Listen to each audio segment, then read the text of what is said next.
Welcome, everybody, to ABN Sports coverage of the greatest race in the world. The month of May is the most spectacular time of the year. For decades, millions of people worldwide put their attention on a suburb of Indianapolis in awe and anticipation, and tonight's race will be no different.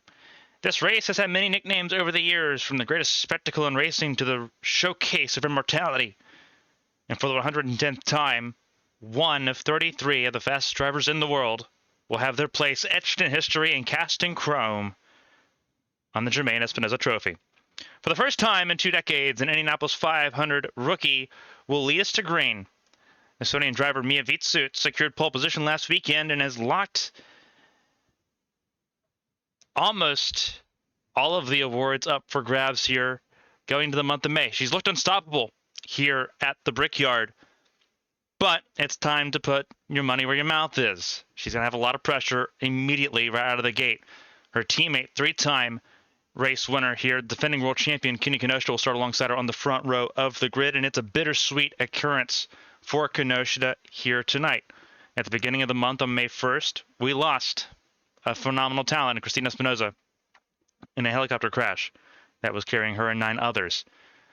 Entering today, Kimi Kinoshita in that Pepsi number 18 is equal with Espinoza in race wins here at the Indy 500. A win today would surpass Christina Espinoza, so there is a lot of weight behind the occurrence that could be on par today.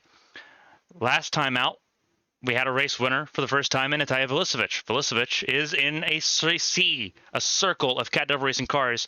She'll be in the inside of row 2 in 3rd place. To her outside is Valerie Feng, who will start this race from the 4th position here tonight.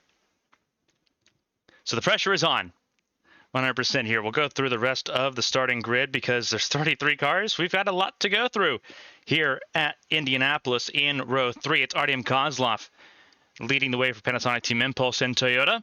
Alongside her is the Russian driver for Striker Motorsports in Natalia Kurachenko. Alicia Kovalkiewicz and Keisha Fox make up an all Cherokee GP row 4, both of them decking out in Arasaka Corporation colors. Those twin cars will be looking to try to make up some ground here and to make up for the race that they deemed disappointing last year. Row 5, running out the top 10, is Asada Kito for Obsidian Racing Team, the only car from Obsidian to make the top 10 and to make the Fast 9 and qualify in the past 2 years. So phenomenal effort for them here this month. Simona Leroux will round out the rest of that top 10, not making into the Fast 9, but a phenomenal performance nonetheless for the Red Bull Highlight Racing driver. Row 6 is Matthias Michelin and Nicole Lechty. For Michelin, this is his 8th attempt at the Indianapolis 500. This is one of his better starting positions. Does he have a chance to make some inroads here tonight? In row 7, it's BK Glover and Sakura Ishibashi. Ishibashi, one of the lower qualifying cars for Honda, especially with the Cat Devil Racing machine, but a lot of pace, a lot of race pace we've seen this week in practice after qualifying. Watch that number 17 car. That Kodak machine will move through the field tonight. Catherine Hart makes her debut for Phantom Motors. Phantom Motors returning to action for the first time in almost 3 years. Catherine Hart behind the wheel starts this race from 15th alongside sophomore driver and second-generation driver Elise Alexander. Evangeline Porter and Cameron Jackson make up row number 9, 17th and 18th on the grid. Drivers very familiar with each other through their history here in the Champ Car World Series. A new chapter will begin here tonight for those two. And running out the top 20 is Bianca Lucero and Thomas Rogers. Thomas Rogers making up a lot of time here later on this in this race. This car that he's in was driven by Hazel Lacasse the last 2 seasons. So there is pace in that car, and they're hoping that that number 2 machine can make it back to the front, but it's a long way forward. Row 11 is where you'll typically see the 69 for Cherokee GP, but it'll be moved to the back of the field. Katrina Ochoa filling in that number 69 that was qualified by Siri Lundqvist after Lundqvist fell ill with a flu. Lundqvist was not cleared to participate in the race tonight, so Ochoa will take over that ride. And drivers, start your engines. As you hear the command to fire engines, Ochoa will move to the rear of the field and will start this race in 33rd. Akira Sato and Rex Riley make up row 12, and it's Sakura Kunikita and Andrew Draco in row 13. Row 14, Kage Kobayashi and Esther Hofson. Then it's Marcus Petrovich and Zoe Sharp in row number 14. Row 15, Marcus Petrovich and Zoe Sharp, they make up the top 30. Wyatt Jones, three-time NAMRA Cup Series champion. A lot of work to do from 31st on the grid tonight. Kira Moore to his outside lane, so a pair of Indy 500 rookies in the last full row. Then you'll have Nara Takarasi, a champion of this race over a decade ago. We'll start this race from the back of the field. You heard the command of our engines, and now the formation lap begins here at Indianapolis. Mia Vitsut, the first driver since Sonia Bartlett back in 2002 to have a race pole position here at Indianapolis. It's going to be exciting, going to be electric. 33 of the fastest drivers in the world getting us ready to go racing here tonight. For everyone tuning in to ABN Sports for our coverage of the AT&T Champ Car World Series and the IndyCar World Championship, we welcome you to the next chapter, the 110th chapter in this pursuit for immortality. The greatest spectacle in sports, the fastest race in the world. Who etches their face and their success onto the Germain Espinoza Trophy? We will find out at the end of 200 laps and 500 miles. Vitsut, Kinoshita, Vilisevic, and Fang, the top four. Green flag is in the air, and the 110th Indianapolis 500 is underway.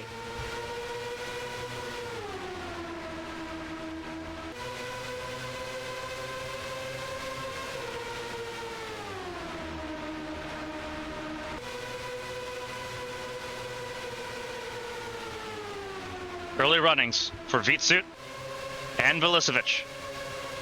Kozlov moves up to third. The outside lane getting skunked early on.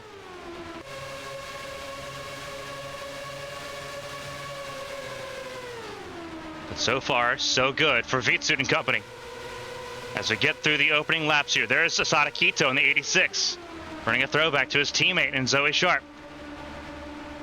There's that gold and carbon car, that 31 of Catherine Hart, making her Champ Car debut in the biggest race possible. Moving forward, trying to move forward, that is the Motorola number 88 of Bianca Lucero, the two-time Atlantic Drivers Champion. Making her way forward. There's Astrid Crane in the Paya Pro number 80 for Good Smile Rosgreaves. And then there's Rex Riley making her way forward in the 72. But so far the opening laps have been good.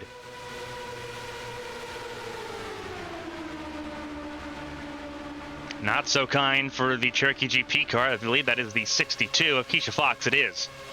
Not so great of a time so far, but mostly single file as the field has cycled into a rhythm here at Indianapolis.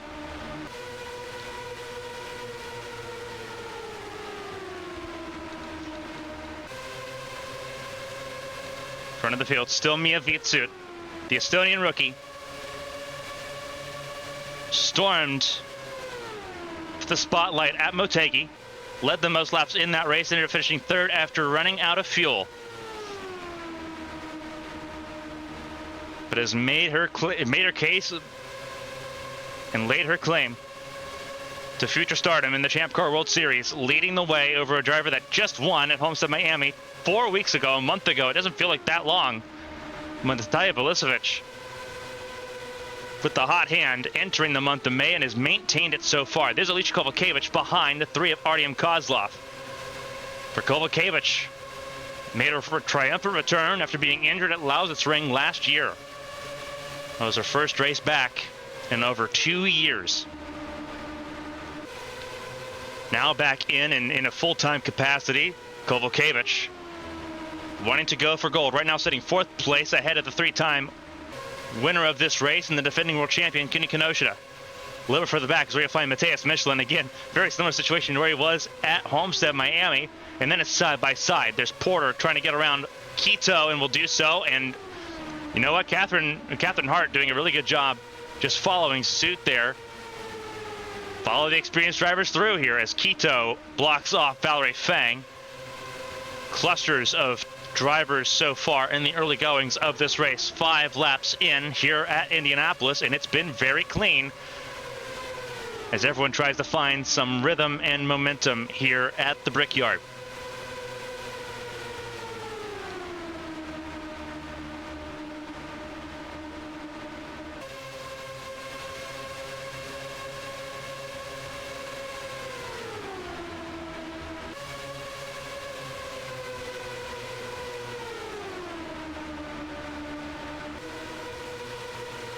Making their way forward there. There's Fox again staying right ahead of Simona Leroux. Simona Leroux in that pink and blue colored car representing Intergy and Nuclear Clean Air.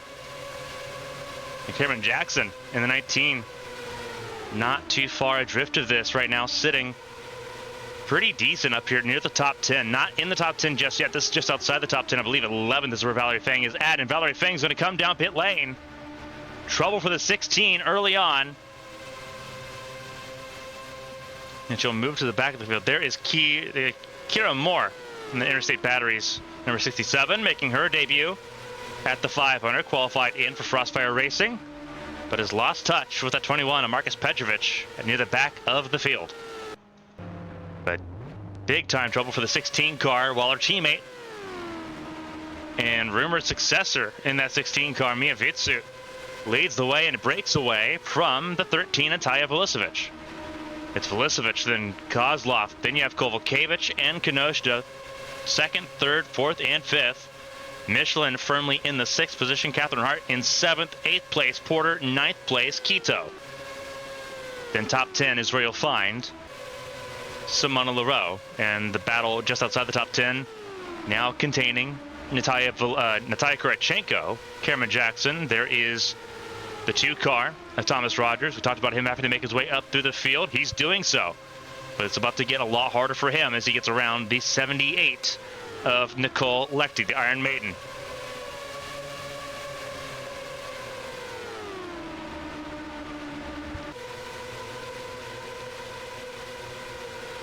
There is Astrid Crane ahead of Rex Riley. Then there's Keisha Fox, who has stabilized her descent down the order. Elise Alexander right behind as well. Then you'll have the 87 of Zoe Sharp. Zoe Sharp's made her way forward in this race. There is Sakura Ishibashi, that Kodak number 17, did not have a great qualifying position, and it cost her. She sits right ahead of Katrina Ochoa, who has made her way forward in a massive way. Right now sitting just ahead of the 3-time NAMRA Cup Series champion Wyatt Jones. Wyatt Jones started this race down from the 31st position, but has already gained about 10 spots in this race so far through the first 9 laps. It's over a spot a lap for the 25 crew for Ludwig Motorsports.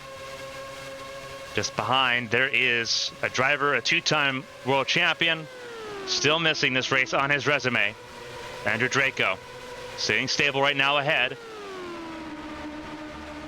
of the 4 of Akira Sato. Then you have Sakura Kinikita, Bianca Lucero.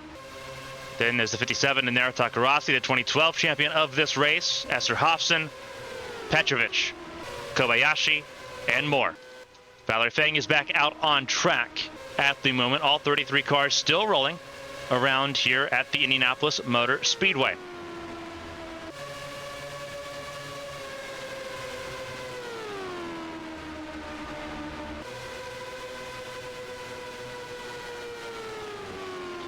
Ten laps into the books here is where we're at right now. It is Vitsu trying to hold on as Kozlov has gotten ahead of Vilisevic. So Estonia, Russia, and Slovenia all in the top 3. Then it's Poland and Japan in the top 5. The closest American driver right now at the front of the field is going to technically be all the way down outside the top 10. You're looking at 12th place, Thomas Rogers. lot of international flair in the top 10 of this race. Switzerland, Russia again. Another Japanese driver. There's Australia. There's another Slovenian driver. There's Brazil. A lot of international drivers in this field at the moment at the front. As we look through it here.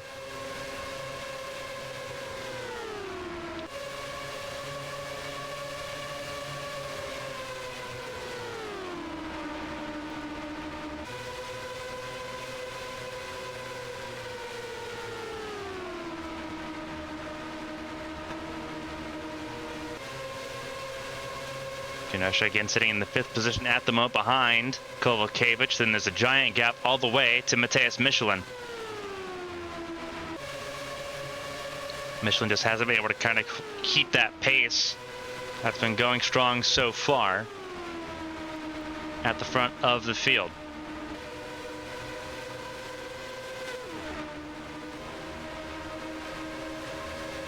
Let's see, the top 5 all separated by 7/10.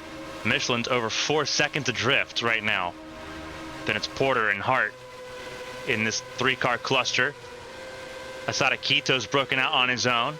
Then there's Kurachenko, gotten around the 77 of Leroux. So Leroux's dropped out of the top 10 at the moment. Lecty's moved up positions up to 12.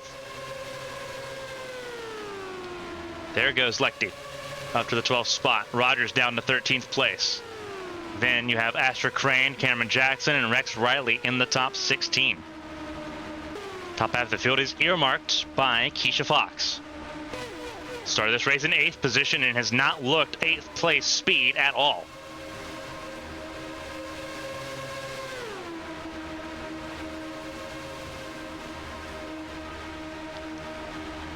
Currently holding up, that is Alexander. There is Zoe Sharp in what we believe is her final Indianapolis 500 here in 2023.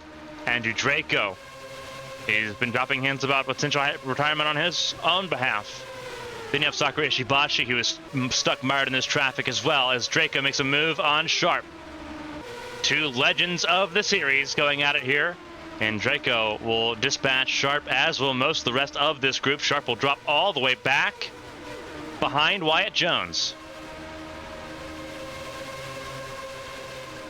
Then you had Akira Sato there for Speedway Motorsports. Kamaya failed to qualify for this race. Sato made it in the first round. There's Esther Hofson. There's Takarasi, Kobayashi, and Petrovic getting around Lucero.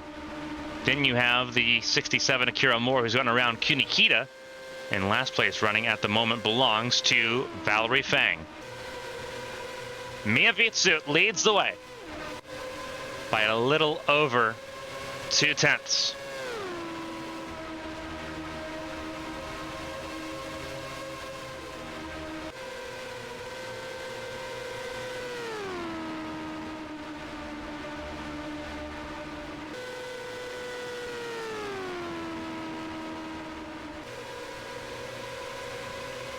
Pushing lap 17 here at Indianapolis. Artem Kozlov trying to give pursuit. Made her Indianapolis 500 debut last year with Striker Motorsports as part of a loan deal with Team Impulse. Now back with Team Impulse proper. Sitting in a number 3 car, trying to get a race win and keep the win streak going for Team Impulse. They've won the last 2 with Hazel Lacasse. Lacasse moved to Alpine's F1 program.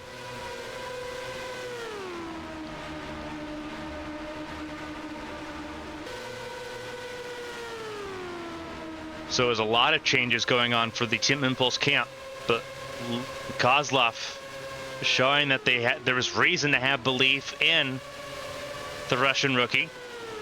Going for Rookie of the Year honors. The pair of rookies. You have an Indianapolis 500 rookie, and then you have a series rookie going 1, 2, and 3 at the moment. Kozlov and Velicevic in their sophomore Indy 500 campaigns. They are 2nd and 3rd, nose to tail.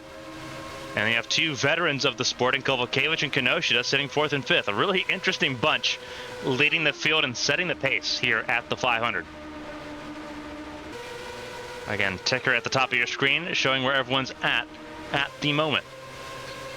So if you have a favorite driver you're invested in and rooted in, Keep an eye on that ticker throughout the race. Some of the biggest gainers so far, Ochoa, Sharp, and Jones have all made it up about 10 spots each. Biggest loser so far, Keisha Fox, from 8th place on the grid all the way down to 19th position. 32 cars still running. BK Glover did not get going, as Velicic makes a move on Kozlov entering turn 3 and will make the pass happen. Kozlov has to regroup quickly or face being under pressure by Kovalkiewicz and Kinoshita. A little bit cutthroat here, approaching lap 20.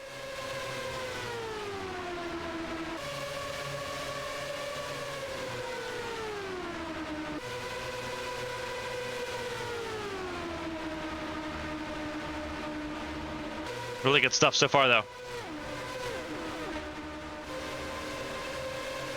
Pace has been set between last time out's race at Homestead, Miami, and the race today so far. Been very clean oval racing. Horizon Corporation put a giant focus on improving the oval racing and the safety of the oval racing. Firestone working in tandem with that, with their tire compound that they brought this season. Had a lot of entertaining events so far. Texas and Nashville, obviously Homestead, and now here at Indy. Letting the drivers actually show their talents here a little bit. Just outside the top 10 now is Nicole Lecter, who's dispatched her teammate for Red Bull Highlight Racing. LaRose dropped down the order a couple spots. Lecter trying to get into the top 10 and around. Natalia Kurachenko to make that happen. There's Thomas Rogers. Then there's Simona Leroux, now down in the 12th spot. Then there's Cameron Jackson having a decent race, a quiet race so far, up to 13th ahead of Asada Quito, who continues to plummet. Started this race 9th place, hasn't dropped as far as Keisha Fox, had a lot easier time, but beginning to hemorrhage some positions away here in the later stages of this first tire run at the Brickyard. There's Ashford Crane, now about to be under attack from Rex Riley entering turn 1. And the Fortune Racing rookie, in their first Indianapolis 500 appearance, moves up another spot, closer to the top 10. So Crane down one more spot.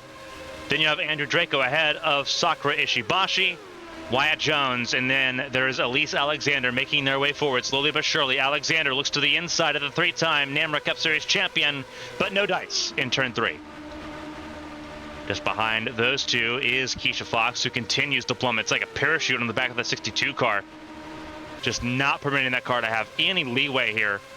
As there's Zoe Sharp, then Katrina Ochoa, Akira Sato, and Esther Hobson, I should say, in that group. Then you've got Kobayashi ahead of Takarasi. There's Lucero on an island. Petrovic and Kunikita swapping spots. Kunikita and that Nikola, number 23, back ahead of the Serbian driver. And then the 67, the Vancouver native, Kira Moore.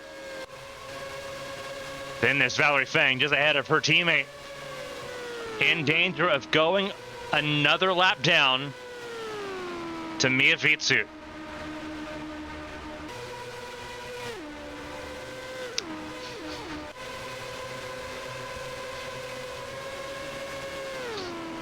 It's Honda out. It's Honda, Toyota, and Chevrolet top 3. All 3 different engine manufacturers. Only one missing so far is Alpine, but Alpine's in 4th with Cherokee GP. Kovalkiewicz trying to hold on, but looks like a little bit of struggle there. It looks like tire degradation is beginning to have its toll on the 96 at the moment. It's holding up Kinoshita as well. Kinoshita not finding enough to be able to try to make a pass here to try to dispatch the 96. But Kovalkiewicz trying everything she can to hold on here. These cars do have in-car adjustments. You've got roll bars, front and rear, as well as the weight checker to try to make some minute adjustments here in between pit stops. I'm sure with Kovalkiewicz's experience here that the Polish driver is definitely using all of those tools to try to make something happen and try to make life a little bit easier here in the early goings here. As we can come to complete lap 25, here comes Vitsut around, Valerie Fang. And that's going to be a stinging pain in the face of Valerie Fang, the Hong Kong driver, now going another lap down with Kozlov in pursuit. Fang having to play the team game at this stage. Hold up Kozlov, hold up Velicevic. Because Valerie Fang has pace in that 16 car, has the pace to hold into this group and to be a roadblock. And that's going to be a very difficult prospect now for Kozlov and Velicevic. Kozlov will not wait that much longer, though. Will also dispatch of the 16, as will Velicevic, who will use the open space to just make things happen. And Valerie Fang helpless to do anything about it.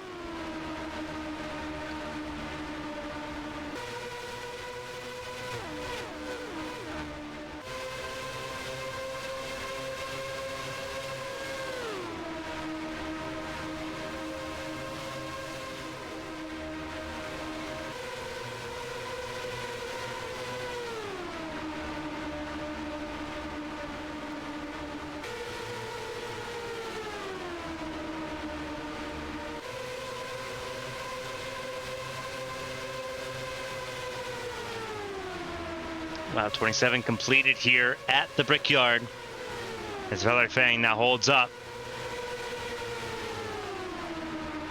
Kovalevich and Kinoshita. Interestingly enough, Kovalevich and Kinoshita have crawled back into this battle for second place with Kozlov and Velicevic. I think in part thanks to the 16 of Valerie Fang. Velicevic battling, though, with Kozlov. They're going to continue to let Vitsu walk away as they try to have a dispute over who's faster right now. Kozlov went really far up the track on the exit of turn 4 and hemorrhaged a lot of time, hemorrhaged a lot of speed. Has the straight line advantage over Valerie Fang, so Valerie Fang can't make any inroads on that to hang in there. Velicevic could break free if things continue the way they are right now. So far, it's been a very clean race. Knock on wood. There's Kinoshita again in 5th position. 6th place, Matthias Michelin. 7th place, Catherine Hart in her first 500. Then Evangeline Porter, sitting just outside the top, sitting in 8th place at the moment. 9th place, I believe, is where you'll find Natalia Kurachenko. And then right now, it looks like just by inheriting positions, thanks to the Valerie Fang's issue, I believe Lucky should be in the top 10 now. Have to keep an eye on it. Again, that Chevrolet Camaro Z01 pace car, the official pace car of the AT&T Champ Car World Series. We saw it on the formation lap. We've not seen it since.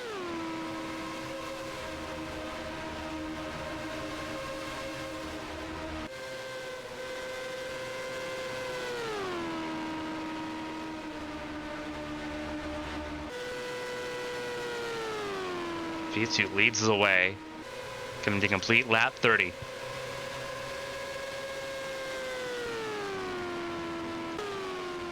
Velicevic in 2nd. All the top 5 have dispatched Valerie Fang.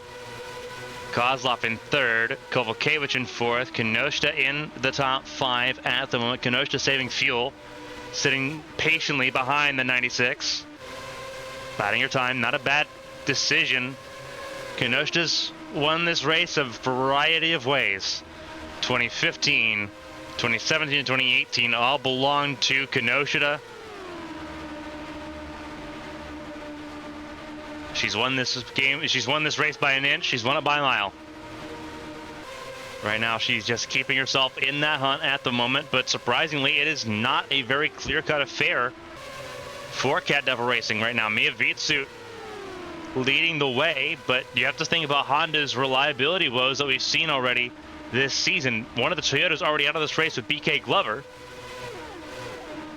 So the inline 4 program package just not where it needs to be reliability wise, and that is a huge source of concern for those teams. For Team Impulse, for Cat Devil Racing, Dragon Motorsports, Phantom Motors as well as Team Sakura and Speedway Motorsports. Huge issues across the board. So those red flags are something that have to be monitored still looking in to the later stages of this race. This is the longest race of the season by far so far. So if engine packages have had trouble making it, 225 miles to 300 miles, there's an extra hour of racing to that these teams and drivers have to sort of be prepared for. So if you're someone like Kenosha, you're sitting back a little bit. You're running lower engine maps on your car right now to maintain that engine life. Vitsuit had pole position and just let it rip. Not a bad situation to be in. You sort of run away and then do what you can to secure the gap. We saw that in 2021 with Hazel Lacasse. I mean, if it's sort of taking a page out of that book. But if you're someone like Kenosha who didn't have the clean air and was on the outside lane at the start, this is not a bad situation to just take it easy on the engine, take it easy on the fuel, and nurse the car for a little bit. These top 5 are still setting record pace at the moment as things currently run. The fastest race was a 205 mile an hour average race speed. Right now, they're trying to shatter that. Just outside the top 5, you see Michelin, Hart, and Porter. Valerie Fang has been dispatched by this group of 3 as well. There's the 16 of Fang, not far ahead of Kurachenko and the 78 of Nicole Lecter, the Iron Maiden. Thomas Rogers and someone on the road just outside the top 10 as well in their own little cluster. Then you have a cluster of 5 with Draco. Believe that is the 86 of Asada Kito. It is. Then it's Ishibashi, Alexander, and Wyatt Jones.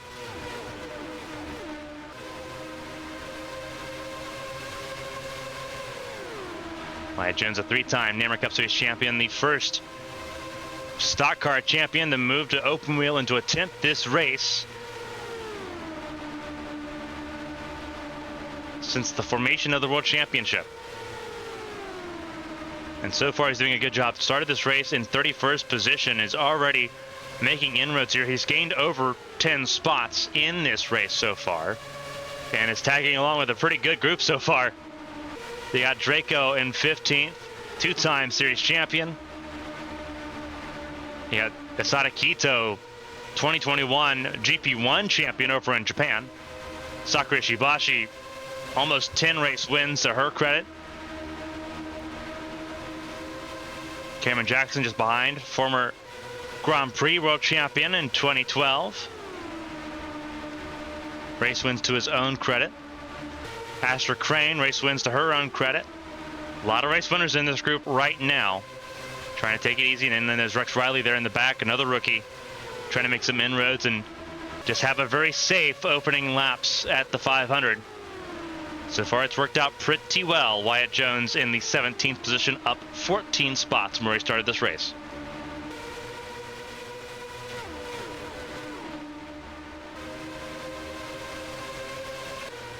A little further back, just outside the top 20 here, 21st belongs to Keisha Fox. And what a dire drop it has been for that 62 camp. There's Ochoa ahead of the 28 of Esther Hofson, who's dropped even more spots. Then there's Zoe Sharp. There's Akira Sato. Then you have the small little cluster of 5 near the back of the field. It's Takarasi, Kinekita, Lucero, then both Vante racing cars of Kobayashi and Petrovic. A miscommunication there between the teammates. Almost threw those cars into the outside wall and into retirement, but they didn't. And Kira Moore, unfortunately, off the pace here, will stand to become another car to go a lap down here shortly, sitting in the 31st position at the moment for her first 500. Vitsuit leads the way, but there's a cluster of 4 cars trying to close in that gap once more, led by Artyom Kozlov and Natalia Velisevich. A pair of race winners trying to chase down a driver who wants to win on the biggest stage. On lap 38 of 200 so far. It's been very clean so far in this race.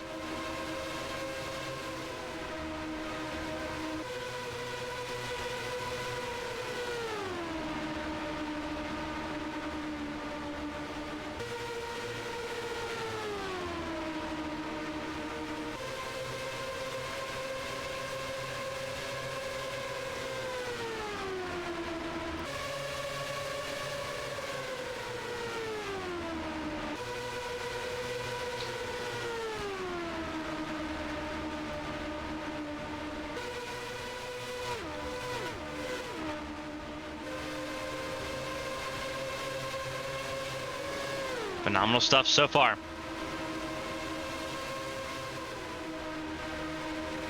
Closing in on the 1/5 mark of this race already.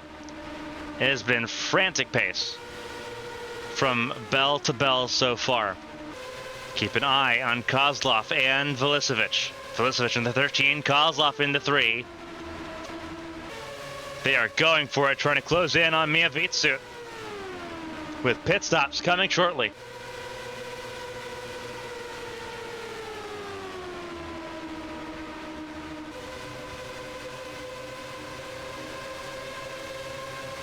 Absolutely entertaining stuff so far. There's Vitsut leading the way in the 15. But the gap is closed. They have reeled in that 15 once more. Again, pit stops coming imminently here. They are running these fuel tanks completely dry.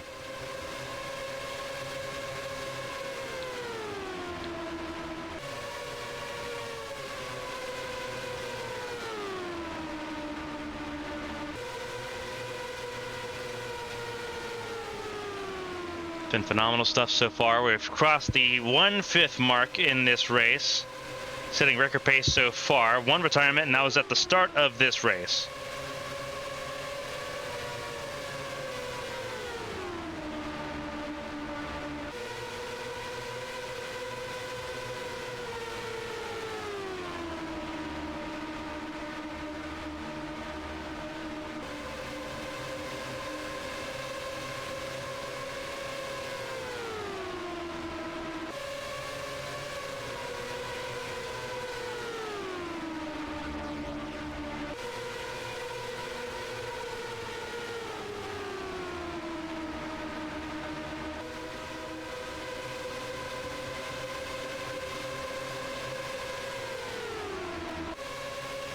This group has got up to the tail end of Kira Moore's Frostfire Racing machine, and it's checked up the entire top 3. Vitsut stuck behind. Gonna try to make some inroads here to make a pass happen, but Kozlov and Vilisevic also will not be patient. Vitsut to the inside to try to dispatch Kira Moore and put her a lap down. They will do so in spades. That could have been sketchy for a moment. They had to be patient and wait for their turn to get around the 67 machine, and now Kozlov and Kenosha will have to do the same.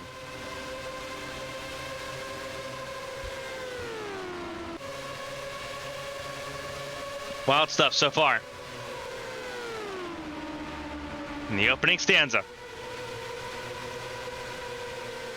And pit stops coming here shortly. Oh, that is interesting. Kozlov had a way better exit off of turn 4 and will look to try to take the lead. Do we see a lead change for the first time? Vitsut held it tight, continues to hold it tight, but Kozlov has the advantage. And Kozlov goes through. Kozlov to the race lead, Vilisevic to second place, and Vitsut in 2 corners goes from first to third. Kozlov trying to extend the record for Team Impulse. They've won the last 2. Can they win a 3rd in a row? Teams in Japan have been battling for this for most of the last decade. Cat Dove Racing won 4 in a row from 2015 to 2018.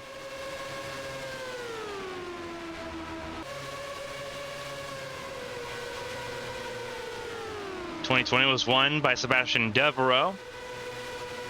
But the last 3 years has been a hotly contested battle between Kyoto's Cat Devil Racing and the Osaka-based team for Team Impulse. And now Kozlov sets the tempo.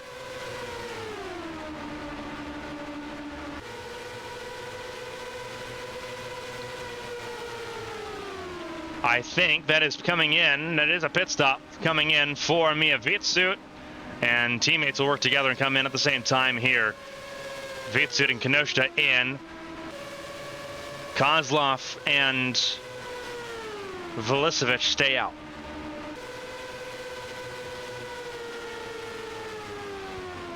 But we have to assume pit stops coming now for the leaders here very shortly. Drivers showing their hands. We had not seen a green flag run like this in a while. They've gone over 45 laps on a single tank of fuel.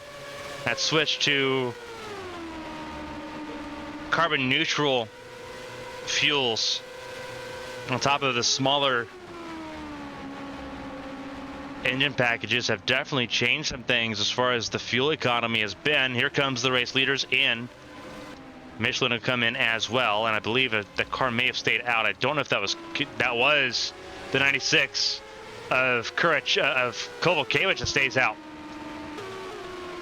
Car is coming out of pit lane. Kovalkiewicz will lead a lap here at the Indianapolis 500.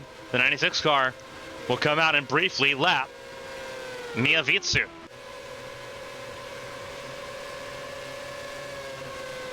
Again, coming in, there will be a pit stop for the 96 here by the end of next lap. Cannot make it to lap 50, although that would be a phenomenal fuel mileage game if that was possible. Kovalkiewicz comes in now, and it'll be interesting to see where everyone cycles through here.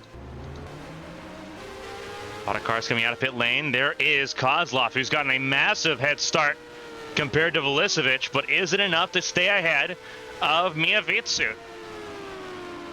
Vitsu in the 15 had a pretty solid pit stop, but Kozlov did get out ahead. Kozlov got that track position, and it mattered significantly. Third place will become Kuni Kinoshita. Then it is Velicevic and Porter. Then Catherine Hart. Michelin got ahead of Kira Moore. Then there's Kurachenko. Then there's Lechty. Then there's the 16 Valerie Fang, who is not in contention in this race by any stretch of the imagination so far. There's the 2 of Thomas Rogers as cars come out of pit lane. That is Alexander and Rex Riley. But now we have a very interesting race here. There is Wyatt Jones. I believe that is with Quito and Crane. A huge eye out here for this group as you see Alexander and Riley merge out on track there. There's Sakura Ishibashi, who's made no inroads so far in this race at all, has just not had the pace in that 17 car. Very interesting how this race has sort of evolved there against Ishibashi. There's Keisha Fox, who's continued to drop backwards. But the field has spread out significantly, except for at the very front of the field. The top 3, once again, in a cluster. Kinoshita, now without the brace of Kovalkiewicz, has to put a lot of energy into catching up to these rookies at the front of the field. And she'll do so. Rookie experience versus veteran experience. Kozlov leads the way. We've seen a couple lead changes. Vitsu would love to get back to the race lead, but in comes the cavalry for Cat Devil Racing with Kinoshita, the defending world champion, in third, in closing. Pit stops have cycled their way through. Kovalkiewicz has gotten ahead of Velicevic, and there's Catherine Hart ahead of Porter and trying to get ahead of the other Alpine. So the other Atomic Chevrolet, then the Alpine of Kovalkiewicz. So Catherine Hart showing her muscle as an up-and-coming talent on her debut. Phenomenal job so far.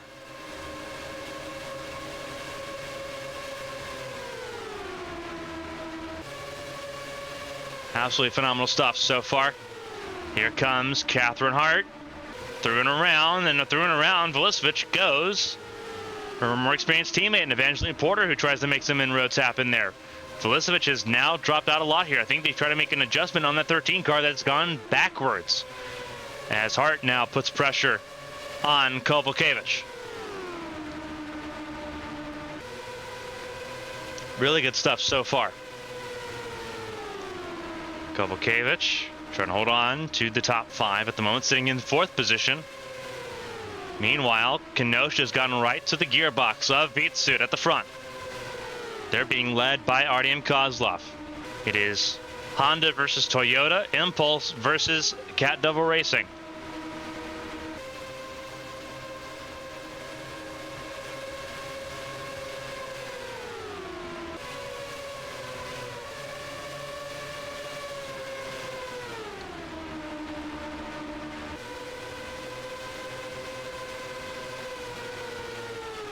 Across the quarter-way mark in this race. It's been green flag racing all the way through.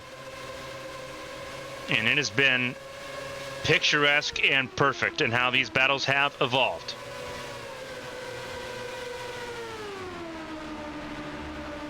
Don't think we can ask for much better as far as how this race has started off, at least.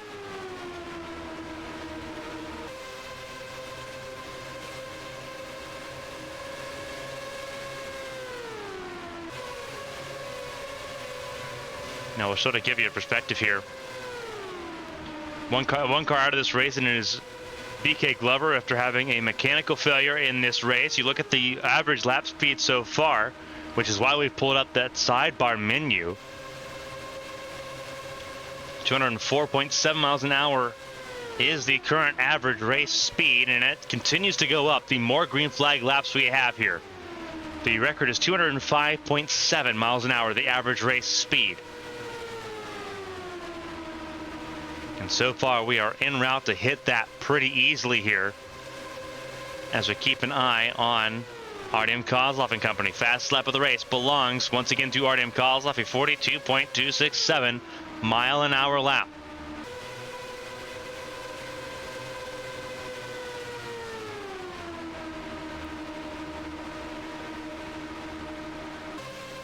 So, very interesting how these lap times have evolved so far. Kenosha second fastest, Vitsi third fastest. Trouble for Petrovic. Can Petrovic make it back, or is he going to stay out of the way? He's trying to stay out of the way, but this could be a caution. Do we have our first caution for a mechanical failure, a possible engine failure for the 21 of Petrovic? He's on the access lane, but that engine has completely let go. Do we have a caution for the first time? That's a car coming out of pit lane. That is Valerie Fang. So if there's problems, that would be a potential caution. It is not. They keep it green.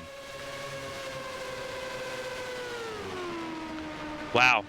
Potential problem there avoided with the failure of an engine. That was an Alpine engine that failed. Another Alpine with problems. Petrovic's race comes to an early end. He'll end up being classified 32nd in this race. The lead of the race still being controlled by Artem Kozlov. These three had a very close encounter with that 21 of Petrovic, but they survived it. Class at the front of the field here at Indianapolis.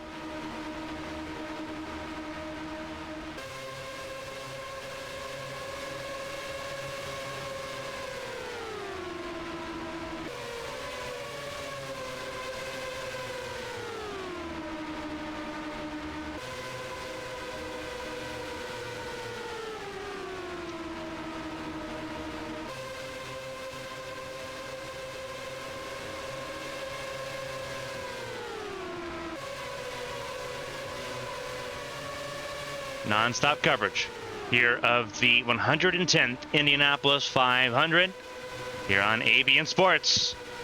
It is Kozlov leading Vitsut and Kenosha.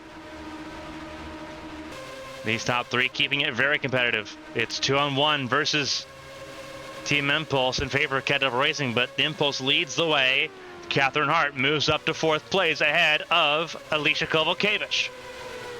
Kovalkiewicz in the top five, still ahead of Evangeline Porter. Then you have Natalia Velicevic in seventh. Eighth place, Mateus Michelin. Ninth place is where you'll find Natalia Kurachenko. And then 10th place. Right now the top 10 is the Iron Maiden, Nicole Lechty for Red Bull Highlight Racing. 11th place, Thomas Rogers. 12th place, Simona Leroux. Cameron Jackson, 13th place. 14th is now where you'll find Wyatt Jones. He started this race in 31st. He's made his way up to 14th position with a lot of race left to try to make his way into the top 10. Can he do it for the 25 for Lubbock Motorsports? We're going to talk about talking points for the NAMR Cup Series drivers debating coming over and trying their hand at the Indianapolis 500. Wyatt Jones has spent a lot of the year learning, but is using some of the tools that he's learned so far to put it to good use, leading the way right now as the hardest charger through the field at the moment. Then you have the 86, that is Asada Quito. Then Andrew Draco, the two-time world champion, still looking for a race win here at a track that has haunted the Draco family name. Asher Crane ahead of Elise Alexander as well. Then you have Sakura Ishibashi and Rex Riley rounding out the top 20. As we peruse through the back end of this field, there are the race leaders about to put 5 more cars a lap down, including the 2012 race winner in Nera Takarasi.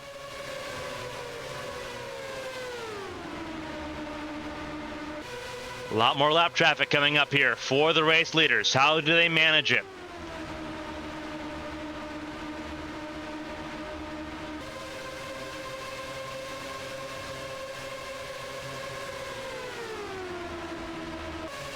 It's been absolutely fantastic racing so far throughout the field. You're seeing a little bit more of it now. There's Takarasi making inroads there on Kunikita, who will promptly go a lap down by the race leaders, and Kenosha will join in that party as well in an 18 car. Although she dropped back a little bit, should still be able to make some inroads here as the leaders themselves are hung up on the lap traffic ahead of them, with Takarasi, Ochoa, Lucero, and Kobayashi all ahead, having to be dispatched here by the race leaders. Kozlov in Vitsut nose to tail.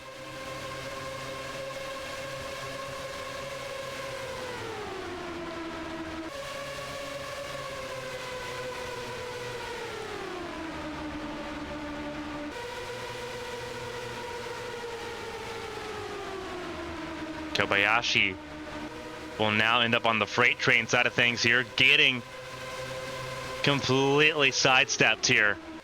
Going into turn 3, will lose several spots on the go, and will go a lap down for his troubles too. And Kenosha having troubles here with the amount of dirty air now on the front of that 18 car. Kenosha definitely struggling to get around here. Takarasi's gotten let out of that 57 car trying to make passes, made 2 spots up already.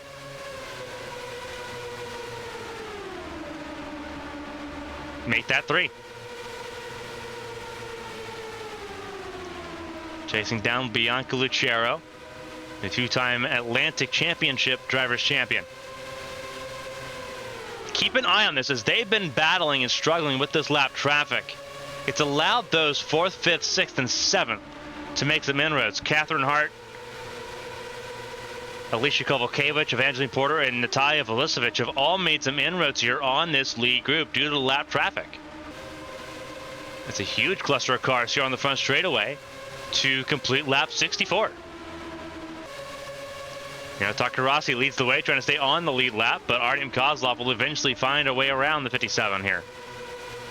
You'd have to assume, with the pace that 3 car has shown so far in the opening stanza of this race and onwards, shouldn't be much of a surprise here, but Takarasi's got a lot of frontline speed to try to hold on here. It's in the corners that you see the real advantage between Takarasi, and then you have the 3 and the 15 here. Kozlov trying to win the biggest race of their career. Vitsut as well. 2 drivers with a lot of potential, earmarked as stars of the future. Is the future now? Is the critical question. Kenosha in 3rd, but it seems to be more and more distant as lap traffic gets in the way. There's Lucero, then Ochoa, then Kunikita, all ahead of Catherine Hart, who has dropped actually down several positions as Kovalkiewicz has now retaken 4th. But lap traffic 100% the issue so far. That has become the talking point here in the second quarter of this race. Race leaders have gotten through it. Can everyone else? Big time stuff by Kozlov and Vitsut. They will stay with each other. It's now quickly becoming mano a mano at the front of the field between Team Impulse and Cat Devil Racing. It was a 4-on-3 advantage, then a 3-on-2, then a 2-on-1, and now it's whittled down to a 1-on-1 battle at the front of the field with the race win and immortality on the line. Valerie Fang came down pit lane, had a mechanical issue, and is not completely recovered from that mechanical issue here. Sitting in the 31st position at the moment. There's Keisha Fox sitting at the very tail end of this group. There's Akira Sato. There's Zoe Sharp. So Keisha Fox is sitting in the 24th position.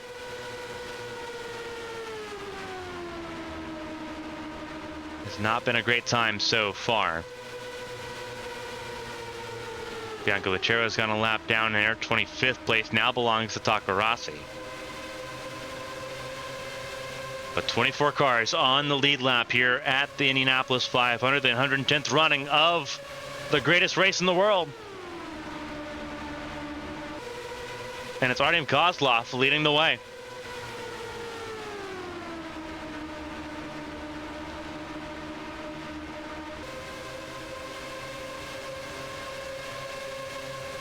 Kozlov doing everything they can so far.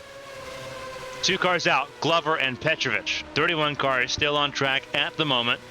Last car running is Valerie Fang, but there's several cars now 1 lap down here at the Speedway. Pit stops for the first round took place between laps 46 and 48. Next round of pit stops will take place between lap 91 and 95.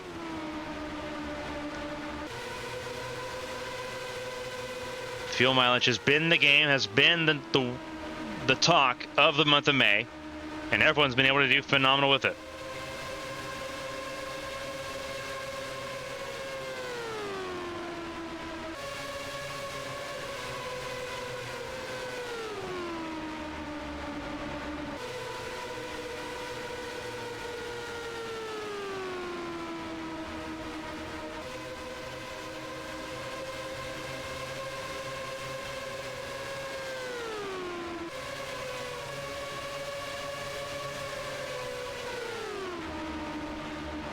Battle at the front of the field has maintained its electricity from the start.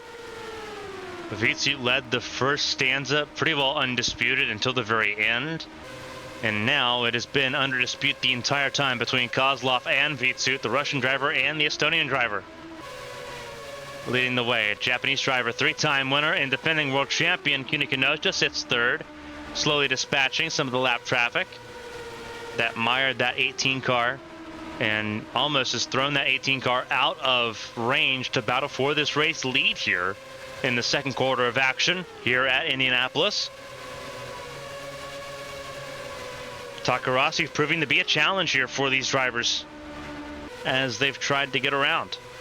So Takarasi being a hassle for the race leaders. Kenosha will have to try to find her way around the hard way. Likewise, the battle for 4th on down, 4th through 7th, has continued to mix up a little bit as Catherine Hart, Natalia Vulicevic, Evangeline Porter, and Alicia Kovalkiewicz continue to mix up those positions just outside the podium. A long race to go here still at Indianapolis, though. Only 71 laps into the 200-lap classic.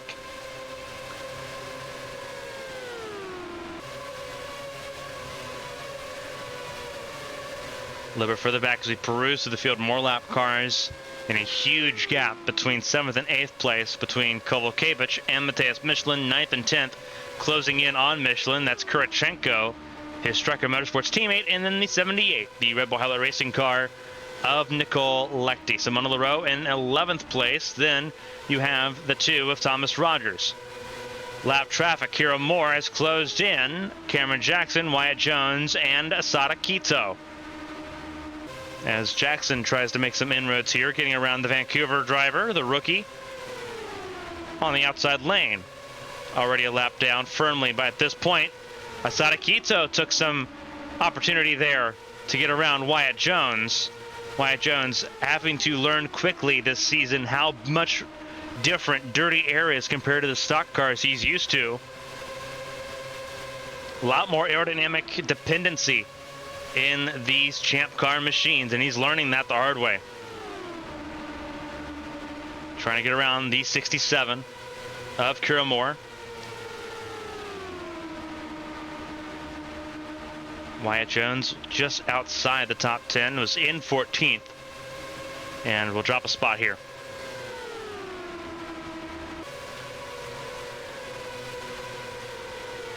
So Wyatt Jones will drop down to 15th place. Still trying to find a way around Kira Moore, who's found enough pace to be frustrating with the draft in front, thanks to Asada Quito. Andrew Draco has lost touch as well, as tire longevity is also a big key in making these stints of over 40 laps work.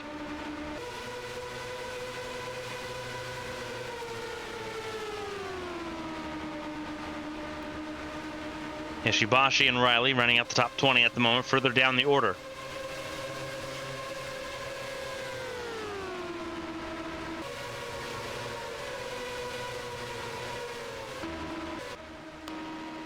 Car in pit lane, that is the 11 Alexander. Alexander in pit lane for a prolonged period of time now. The race leader's coming up on 24th place at the moment. Trying to make some inroads here.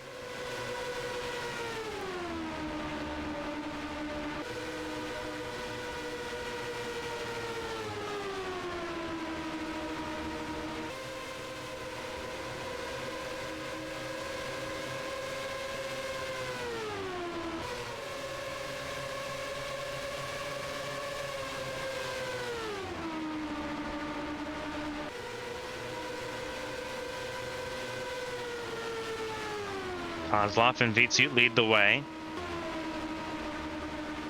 Kenosha still being frustrated by Takarasi. Not a fun time because there is Catherine Hart. So we're about to see a battle for the potential podium places here. Can Catherine Hart get to the podium places ahead of the defending world champion? This could be a huge deal, because she is closing in a hurry, as is Evangeline Porter. They have dispatched Vilisevic and Kovalkiewicz. Phenomenal stuff so far at the front of the field, but this battle for third heating up quickly. Catherine Hart realizing that time is of the essence. First impressions matter, and first impressions are very important here at the Brickyard. Kenosha feels the pressure. Catherine Hart looks to the inside. Not something you do every day as a rookie. You pass the defending world champion for a place on the podium at Indianapolis. Likewise, Porter did the exact same thing. And now Catherine Hart in third in a race of her life as they approach the 16 of Valerie Fang.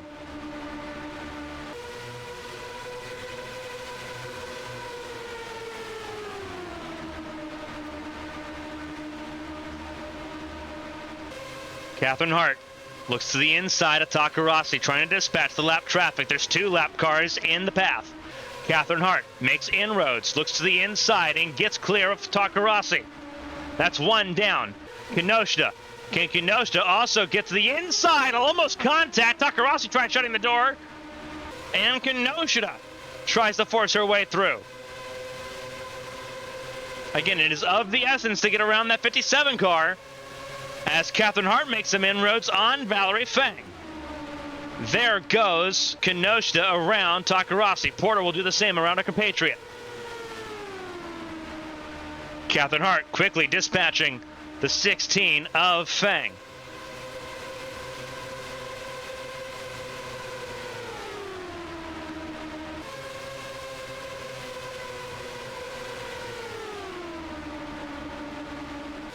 Fang slowly losing the engine, I believe, on that car. I believe that is the large concern on that 16 car at the moment. And it is a very valid concern with those Hondas, as it has been all season long.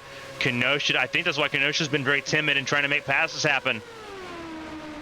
There may be a giant, overwhelming concern with this Honda power plant so far.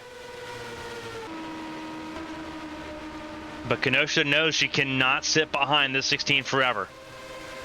Takarasi got right back at a Porter and has frustrated that 81 again. But Catherine Hart, on debut from Tasmania, Australia, sits in the top 3. Podium so far, just 3 seconds adrift of the battle for the race lead. Can see the race lead battle right ahead. You want to talk about mixing it up with the juggernauts? This is the way to do it, with drivers that have similar experience level too. Kozlov the most experienced of the 3 of them, but still less than a full season of experience in the Top Flight series.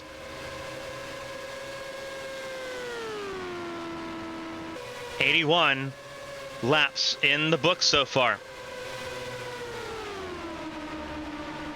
And what a fight it has been so far throughout this field.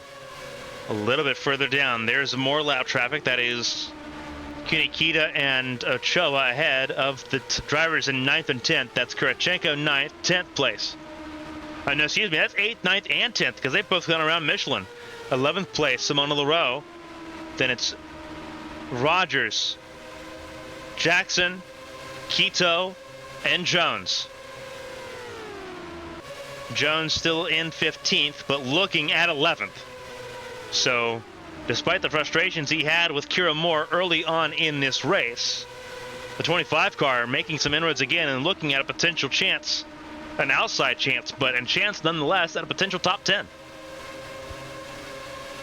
Got to get around Quito, got to get around Jackson, who's about to make a move on Thomas Rogers. Can Rogers stick it on the outside lane? The answer to that question was no. Rogers looked like he had a little bit of a surge there through the middle of turn 1, but it quickly went away on the exit of turn 1, and Jackson moves up to the 12th position, looking for one of his best finishes here at the Indianapolis 500. Wyatt Jones looks to the inside of Asada Quito. 2 red and white cars. The car with more yellow on it is that of Quito.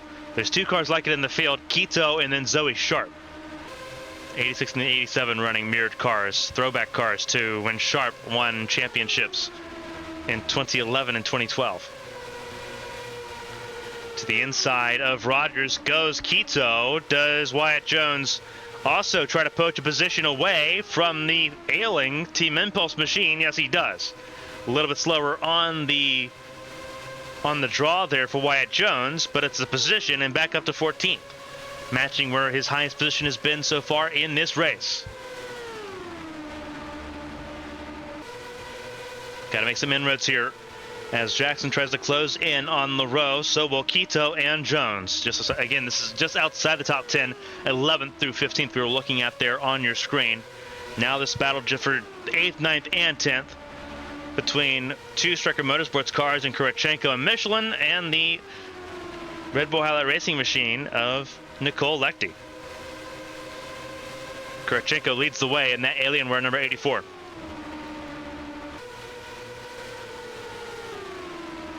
Moving back up towards the top 10, or up really towards the podium places. Catherine Hart trying to close in on the leaders, and lap traffic will help out. Catherine Hart trying to close in on Vitsu and Kozlov. They're getting around. That is Keisha Fox now, making that the second Cherokee GP car to go a lap down once they get around the 62, but the 62 will not make it easy. Vitsut in second, Kozlov leads. Keisha Fox frustrating the leaders here for a full lap, with pit stops coming in the next 5 to 10 laps. And Vitsut struggling. I think Vitsut's tires have fallen off a little bit, being in more dirty air than normal. We saw the fall off last time out, and it is not improved as Kozlov sets up and makes the pass on Fox through turns 1 and 2 there. Now trying to get around. That is the 4 of Akira Sato and the 87 of Zoe Sharp. Again, we've had 87 laps in this race. All of them have been caution-free, despite one close call with Marcus Petrovich as his engine expired.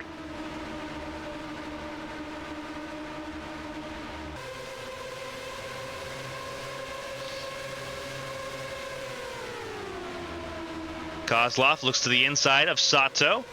Sato doesn't fight it too often much there. Stays the outside lane, and Vitsu would also make inroads on that as well. Valerie Fang, 3 laps down. The last car running. 3 cars out of this race. Alexander, Petrovic, and Glover all out. So that's a Toyota, an Alpine, and a Chevy. No, sorry, it's a Toyota and 2 Alpines out of this race.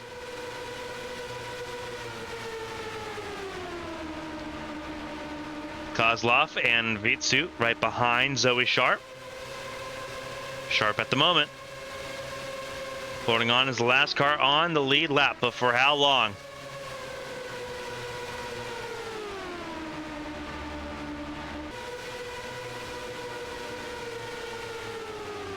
Vitsu hanging in there.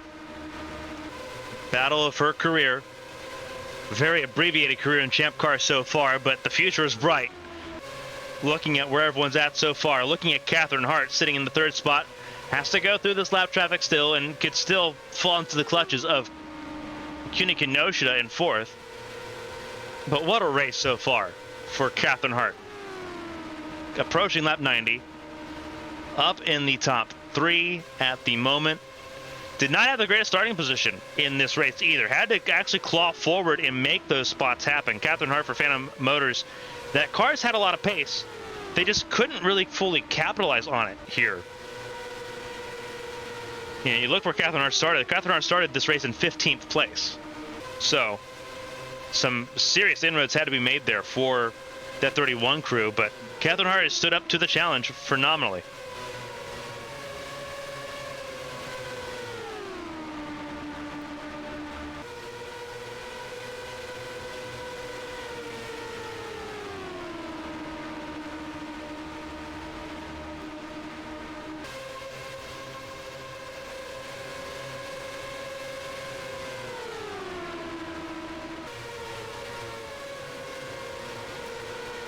Catherine Hart getting around Keisha Fox pretty easily there, as the leaders have gotten around Zoe Sharp.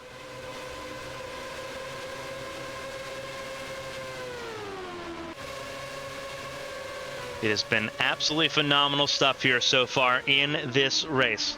Fastest lap still belongs to RDM Kozlov. That has not changed. The pace record so far looks set to be broken. 206 miles an hour, the average race pace so far through the first 91 laps. Lap 92 underway now, and the pace stayed pretty well the same there. 206.2029 miles an hour is the race pace so far. 205.7 is the record that was set back in 2021.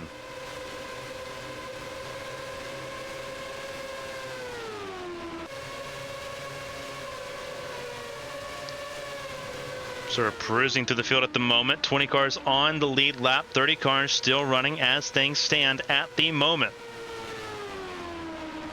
Here's your quick pocket reminder as to where everyone's at so far in this race.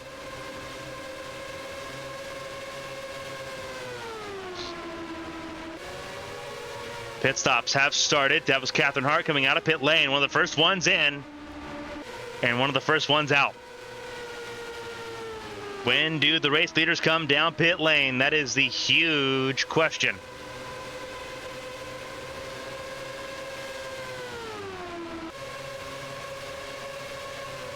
Vitsu trying to do what Kozlov did before and will do it successfully through 3 and 4. Vitsu back to the lead, but quickly comes down pit lane. So that pass for the lead was for nothing, and Kozlov didn't fight it. So Kozlov maintains the race lead and takes over the most laps led token at the moment.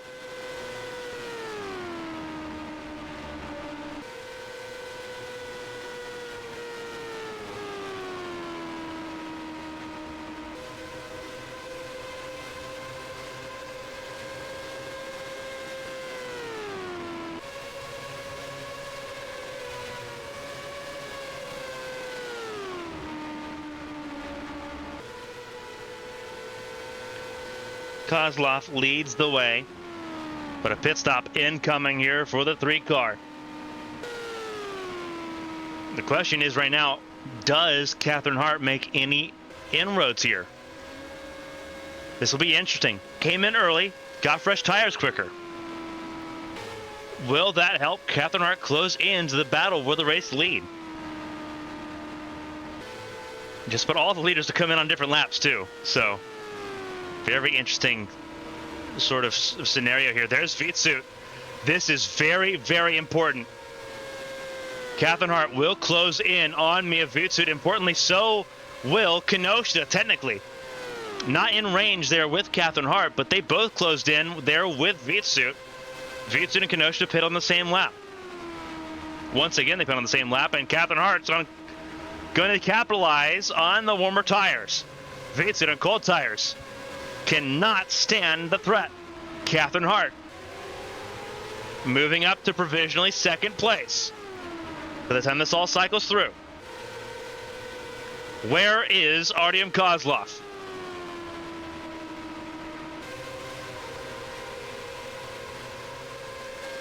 The answer is still well adrift.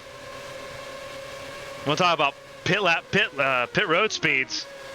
That pit stop speed, that pit stop timer, I should say, looking phenomenal for that 3 car.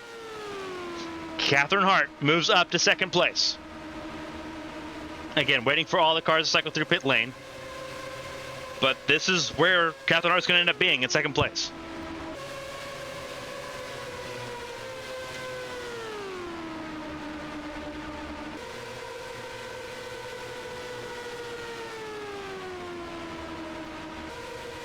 You talk about the Phantom Motors crew and how important a race like this would mean. Their first race back after the loss of their team owner, Jean-Claude Gabriel. The team stepped away and tried to regroup and refocus, and coming back in such a large way, now firmly with a hand in the battle for the race win here at a race that the team's never won.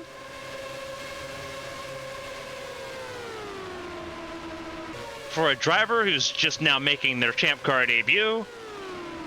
What a way to mix it up here. Catherine Hart getting right to the gearbox of the 3 of Artyom Kozlov, who is stuck behind. That is the 4 of Akira Sato. 3 cars in this battle. Kozlov looks to the inside. Vitsut looks to the inside. Hart closes the door, but couldn't keep it closed. So Vitsut will make some inroads going back to second place here, but it allows Sato to get back in front of both. And now Vitsut struggling because she does not have the straight line pace that Catherine Hart does. So it was all for naught, and now it just forces Catherine Hart to have to go around Akira Sato the hard way.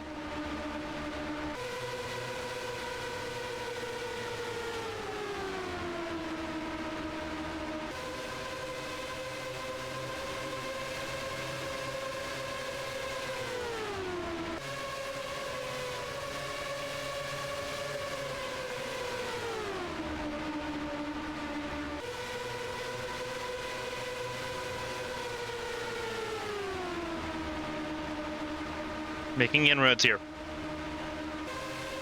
Catherine Hart has to find a way around Akira Sato to close back in on Artyom Kozlov. You don't want to let that momentum go to waste.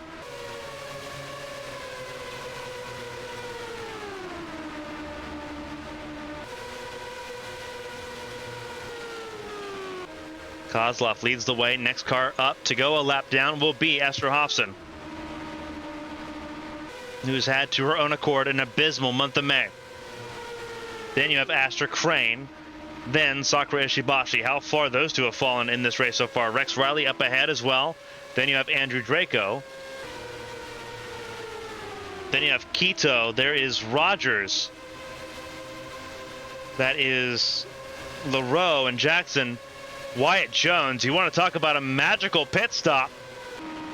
Wyatt Jones with the dispatch to 11th place. I do believe that's where the 25 will sit. The 3-time NAMRA Cup Series champion started this race from 31st position on the grid. And if I'm not mistaken here, that is a good chance that Wyatt Jones is up to the 11th position. Indeed, it will be 11th because Lechty's still in the top 10. Phenomenal stuff as we come to the end of the first half of the 110th Indianapolis 500-mile race. Phenomenal stuff early on here. And it has been a lightning first half of this race.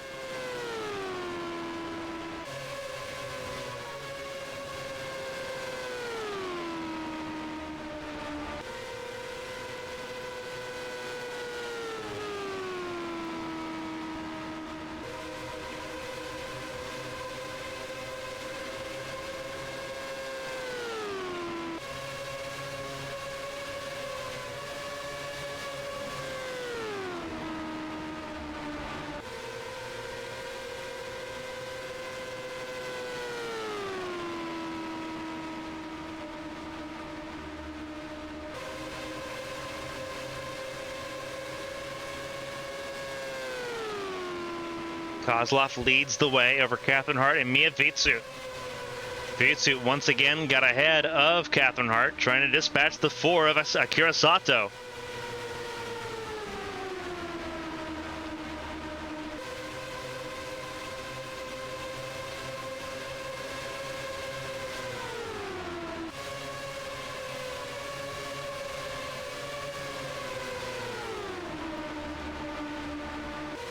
Amazing fight so far.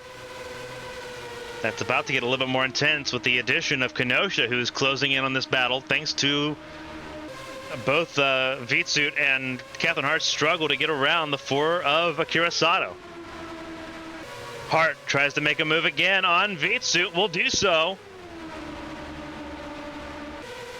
Can Vitsut go 2 for 1? No. Vitsut will stay in 3rd place there. Catherine Hart in the 31 now has to try to do the same thing that Vitsut could not do before. Kozlov pulls away further.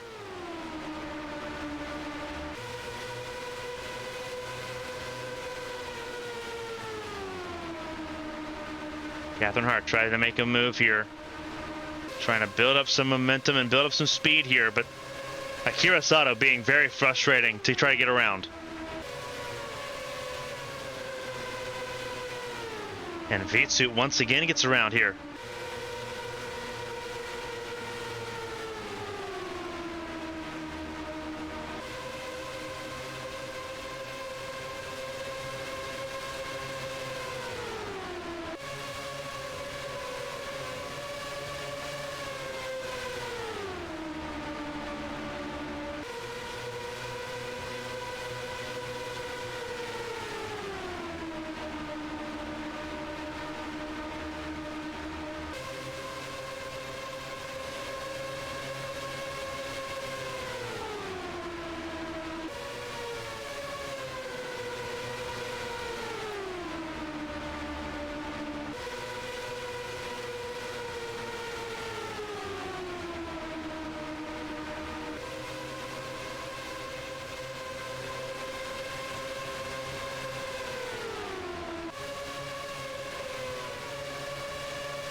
They're still struggling to get around this 4 of Akira Sato. It is interesting seeing how much they've bogged down behind that 4 car. Then you see there's the 2 atomic cars of Velisevich and Porter. There's Keisha Fox already lapped down. Then you have Kovacevic, who is on the lead lap, I do believe, at this point still. Kovacevic has had a very quiet start of this race.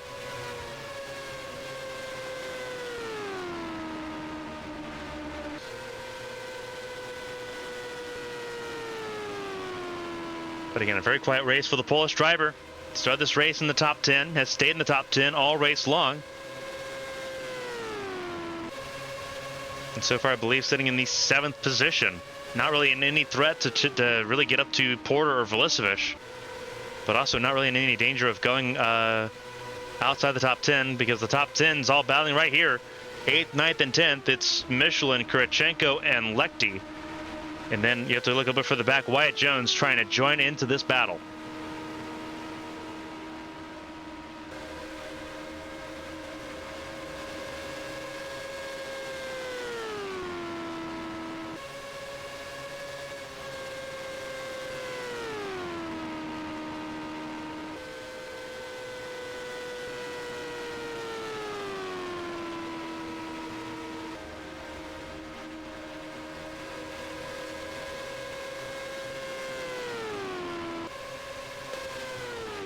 Over for the back just outside the top 10. In 12th place, Cameron Jackson. Then you have Thomas Rogers, Asada Quito, as they have dispatched Simona Leroux, who struggled with lap traffic as well. Stuck behind that is the 23 Akuna Kita.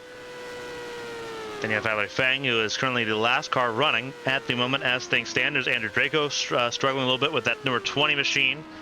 Then Rex Riley in their first Indianapolis 500, sitting just inside the top 20. There's Astra Crane and Sakura Ishibashi. Esther Hobson has just went a lap down to Artyom Kozlov.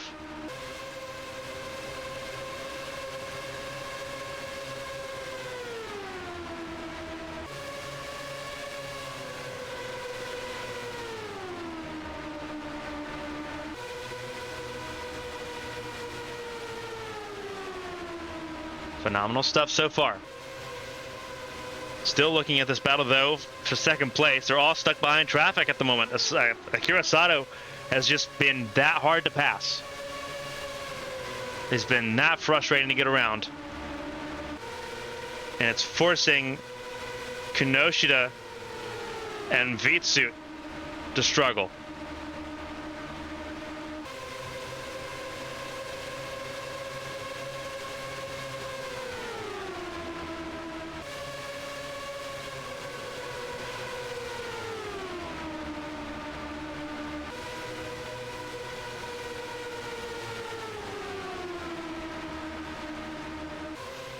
We're going to step aside for our only break here shortly.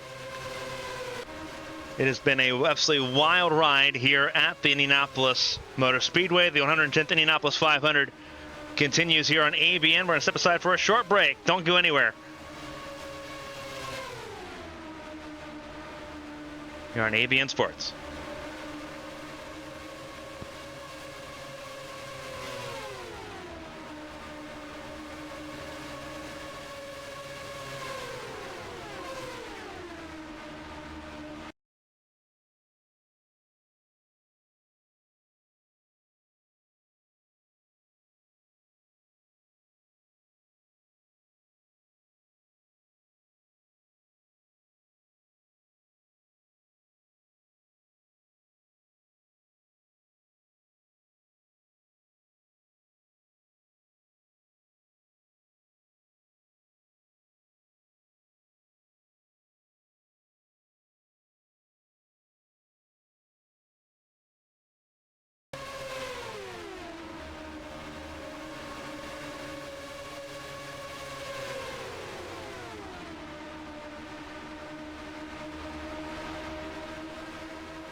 It's gotten a little bit more intense here. Lap 113 of 200.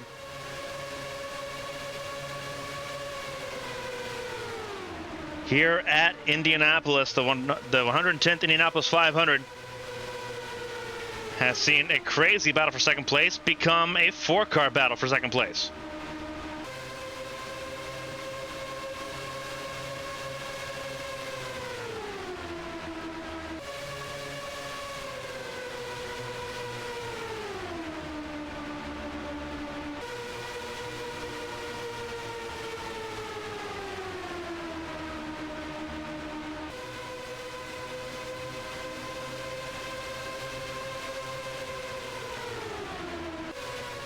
Keisha Fox now being freight trained here and sent down to 5th place.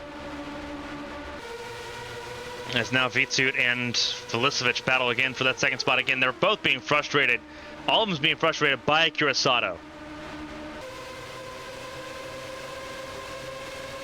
who is still frustrating drivers despite already being a lap down and off the pace. Just being very frustrating to manage here.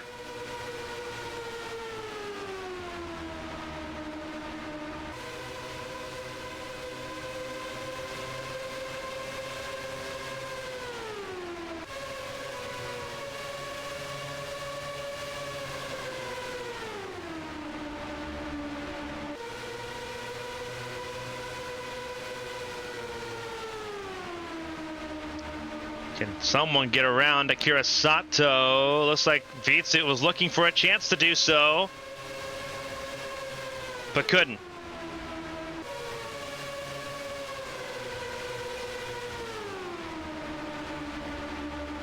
Catherine Hart got her back around. That is Zoe Sharp, I should say. Let's try to get back into the position, the battle for these spots. Artem Kozlov is basically taking the control of this race undisputed, because everyone else has struggled to get around Akira Sato. It has been extremely frustrating to watch these drivers not be able to find their way around a lap down car.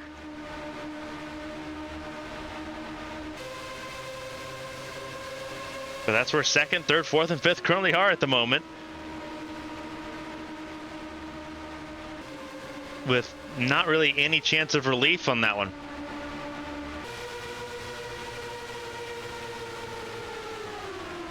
The cars in this mix, second through sixth, they're in this battle. Because you have Vitsut, Velicevic, then Porter, then you have Kinoshita and Hart. So it's a 6-car battle there, really in that mix, or 5-car battle in that mix.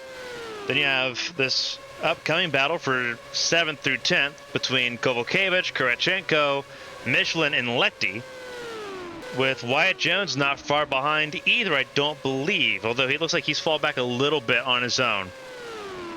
He's still ahead of Cameron Jackson and company, but still on a little bit of an island in 11th place.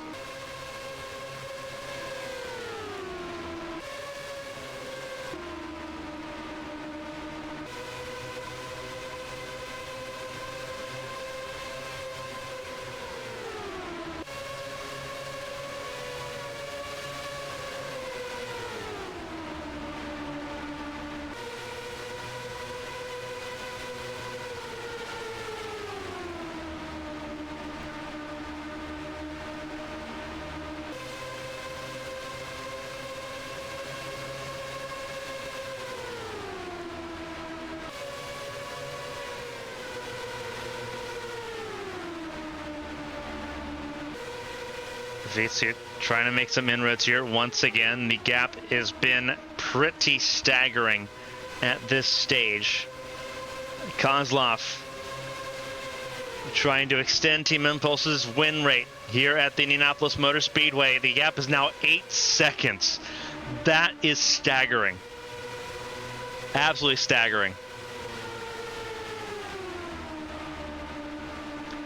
Coming to lap 120 of 200. Crossing the 3/5 mark at the end of this lap.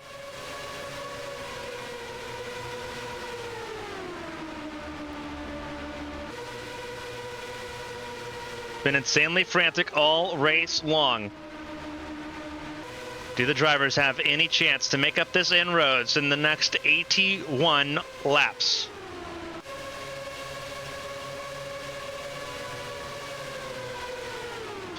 Been staggering. It's been outstanding to watch these drivers duke it out, and it's interesting seeing the lap traffic have its effect that it has had so far. Sato having a lot of the straight line speed has just been frustrating these drivers all race long, because they've got the cornering speed, they've got the handling behind the car that Sato's been lacking all race long.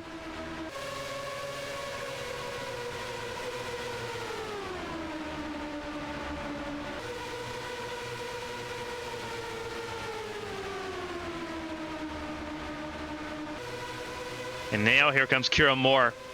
And this is a really good chance for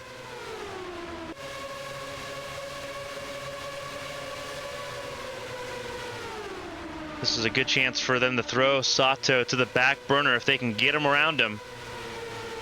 But they're going to have to use Kira Moore as a little bit of a pick. That's what they're going to have to do here. They don't have much of a choice otherwise. They've got to start making moves now because they've got the pace to make this happen. A lot of quick cars in this group right now. Catherine Hart, Mia Vitsut, Kuni Kinoshita, all of them are front runner pace.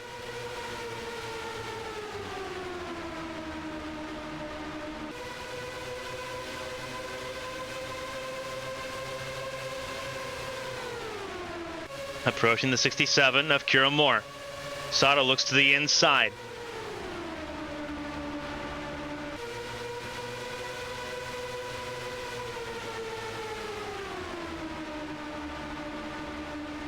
There's still 2 more pit stops to go in this race. Next round of pit stops should be taking place here not too far away.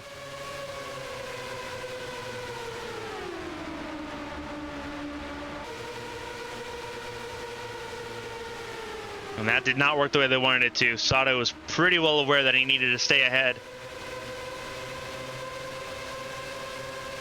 Not even so much that he needs to stay ahead, but wants to stay ahead of this group.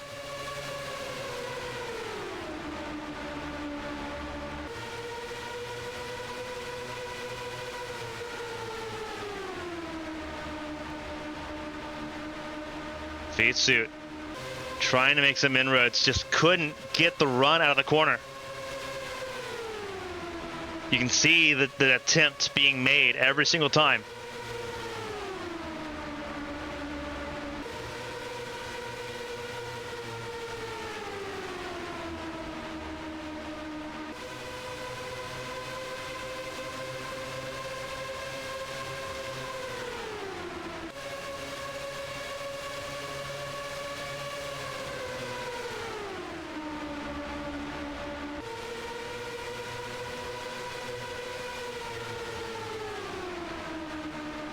Again, Vitsut out of turn 4. Gets a significant inroad here, but then just loses that momentum.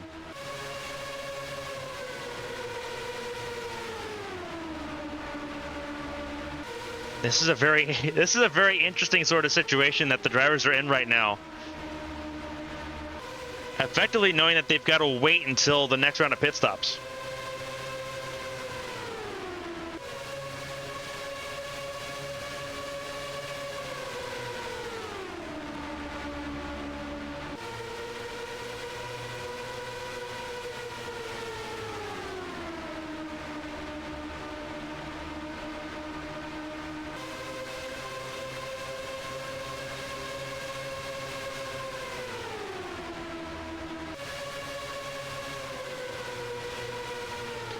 Vitsut making some inroads here. Does she finally get around? She does. The pressure was on. And they finally dispatched Akira Sato. Except for Catherine Hart. That could be a heartbreaker.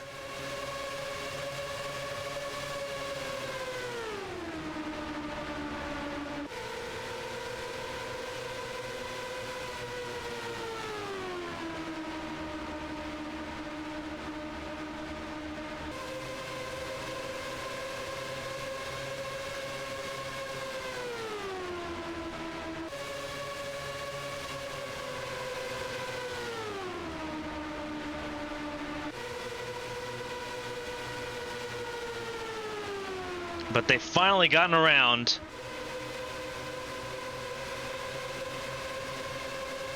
They've finally gotten around Akira Sato, minus Catherine Hart, who's going to be devastated by that, because that's going to be frustrating, because there's Zoe Sharp as well. That's going to be devastating. We know pit stops are coming in shortly. So you got to have a phenomenal pit stop here.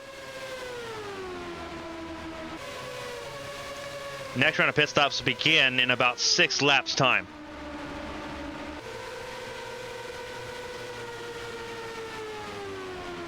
Five to 6 laps, the next pit window opens. 2 pit stops from here.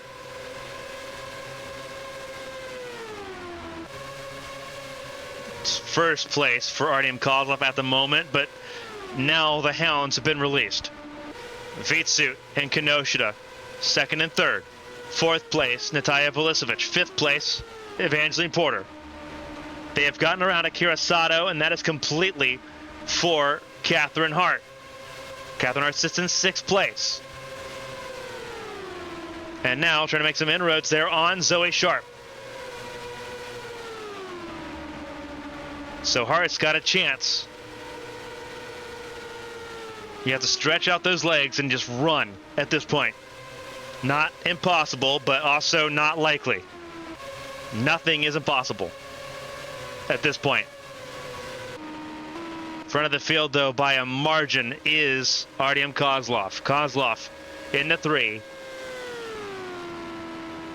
Made a very pivotal move to get through and around Akira Sato, and it paid off.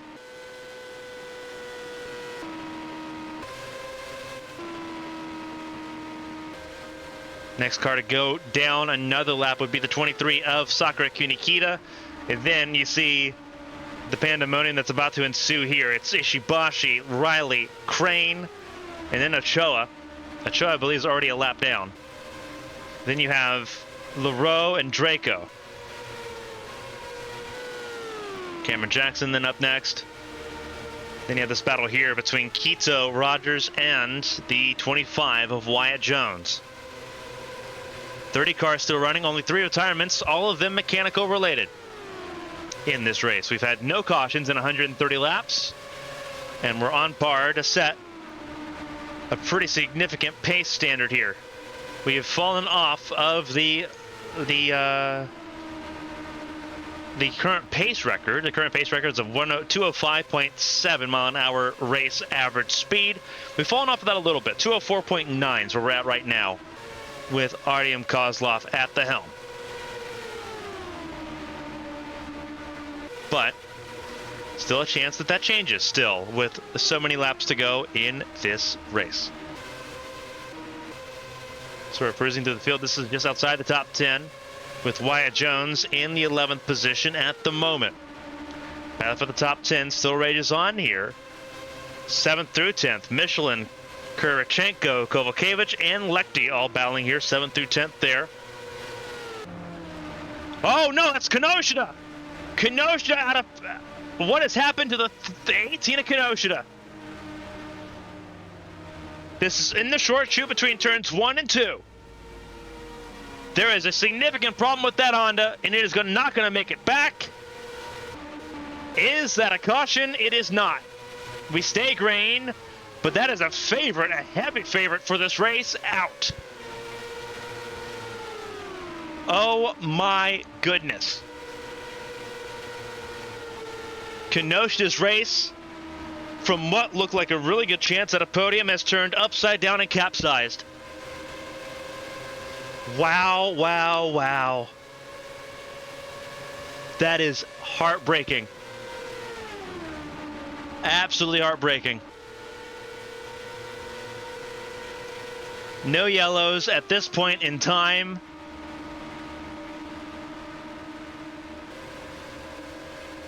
And Kozlov continues to go away. That is insane.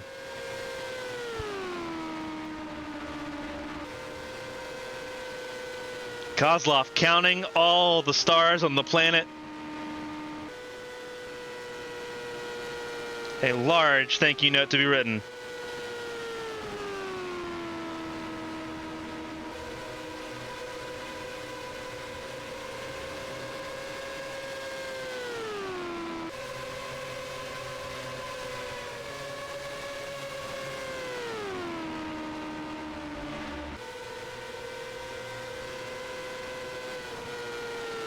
Vitsuit now has to close in on her own. The nightmare has begun. There's Porter, who has gotten away from her teammate Vulicevic. Vulicevic now back with Catherine Hart, so Catherine Hart's got help. Can there be an inspiration of the cavalry here to try to make some inroads happen? With Kinoshita's issue, that also moves Wyatt Jones into the provisional top 10, provided he can get back ahead of Asada Quito and Thomas Rogers, but this is now a battle to get into the top 10.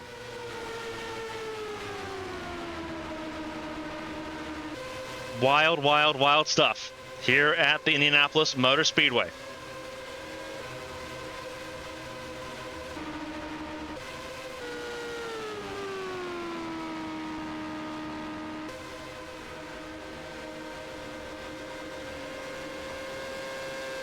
Kozlov leads the way. The gap was closing in there a lot when it was Vitsut and Kenosha working together. The gap has slowed down a lot in terms of how much it is, in terms of where this gap is going. It's 8.9 for the gap. We'll keep an eye on it as we look at it this time.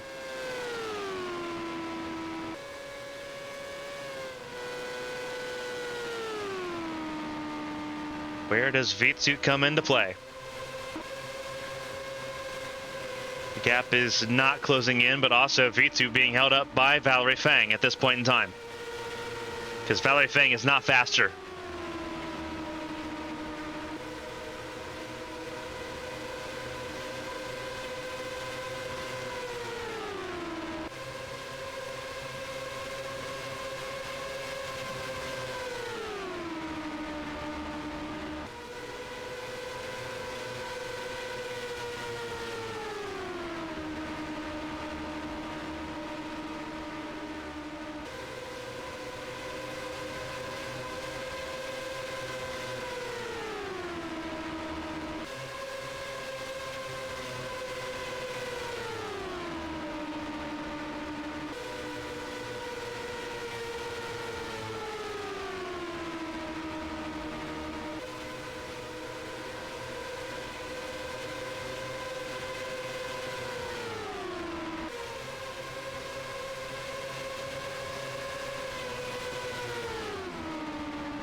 Vitsut getting around here as we watch this battle continue to twist and turn with 2 pit stops left to go in this race. Some pit stops already happening now. Car coming out of pit lane, that's Catherine Hart. Once again, first one in.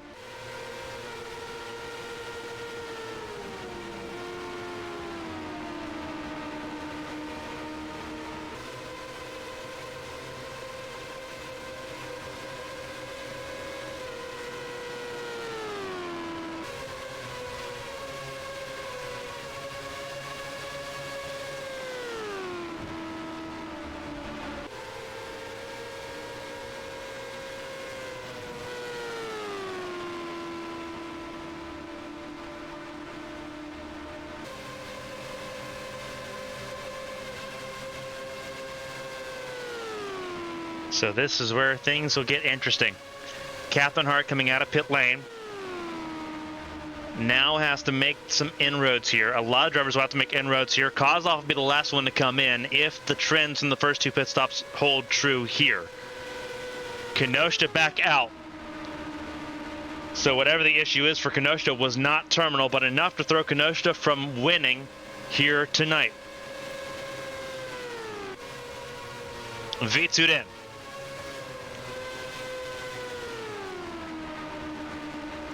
And again, there's another pit stop coming in this race. The margin is 45 to 48 laps.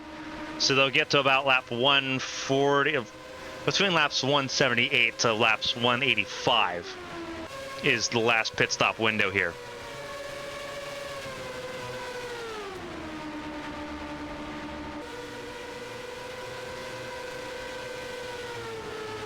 Pit stop incoming for Artyom Kozlov.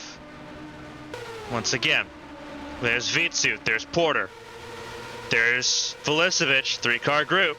That's what they need. That's what they need to break away with. But I thought Felicevich is coming in too, so Felicevich has no chance.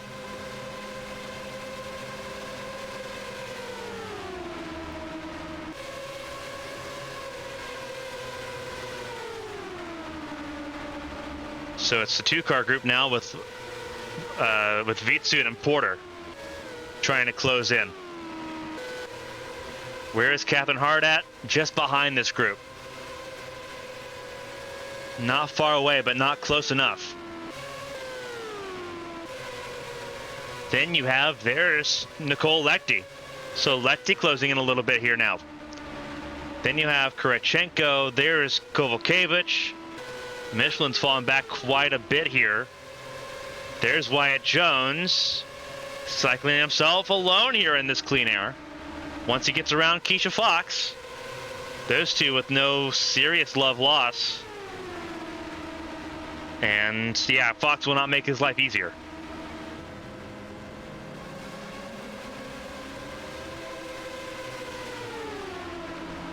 Cars coming out of pit lane still. We'll see where Wyatt Jones cycles out. We'll see where a lot of these drivers cycle out here in this race.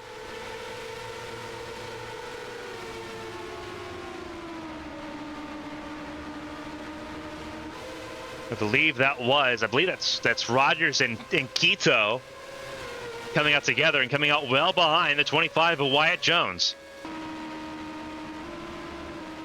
So that was a huge moment for Wyatt Jones to get clear of that battle in that group and solidify his place in the top 10.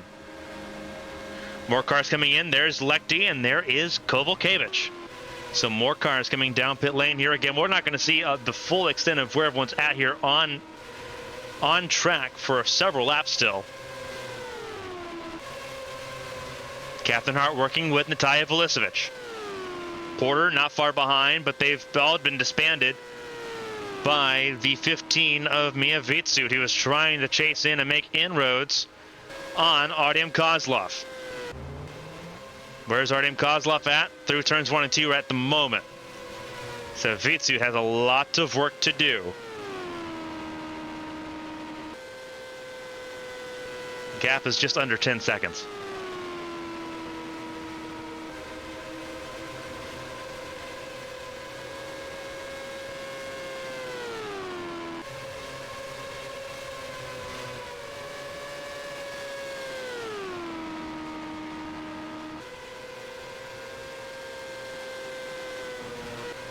Third place, Evangeline Porter.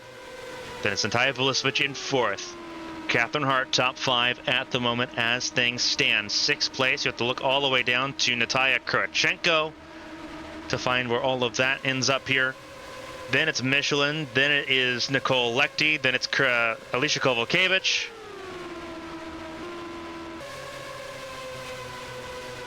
Zoe Sharp a lap down there. Not in that battle for the race lead, or for anything on the lead lap, I should say. Wyatt Jones will end up recycling into the top 10, I do believe. He will be in 10th. So for all those tuning in and watching the 3-time NAMRA Cup Series champion, he's doing a fantastic job at the moment. He is pretty well clear of that battle for 11th as well. He's done a fantastic job in getting to that point. This was a very much needed race for that Ludwig Motorsports team that had had a lot of growing pains and teething issues through the first 7 races, kicking off the second third of the season. A really good run for it.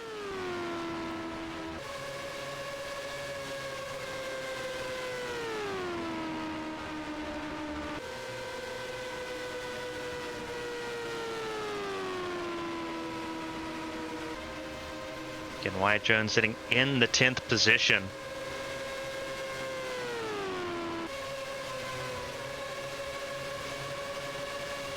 But he is on an island.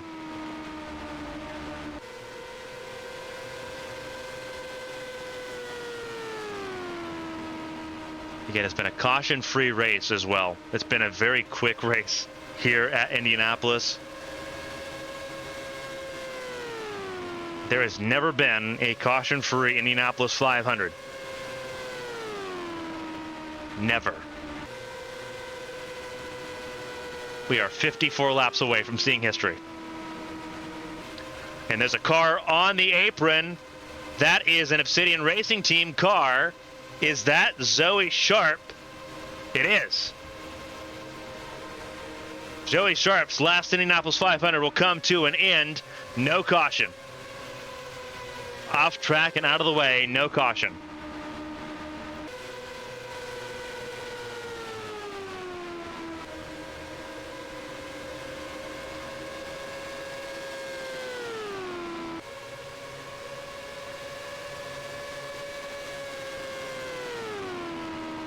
Mia Vitsut again trying to close in. Her teammate, Sakura Shibashi, trying to hold off Artyom Kozlov, a car that she was driving just a year ago, will put her a lap down. And that is so concerning for Sakura Shibashi. That is where you evaluate a lot of life choices at this point in time.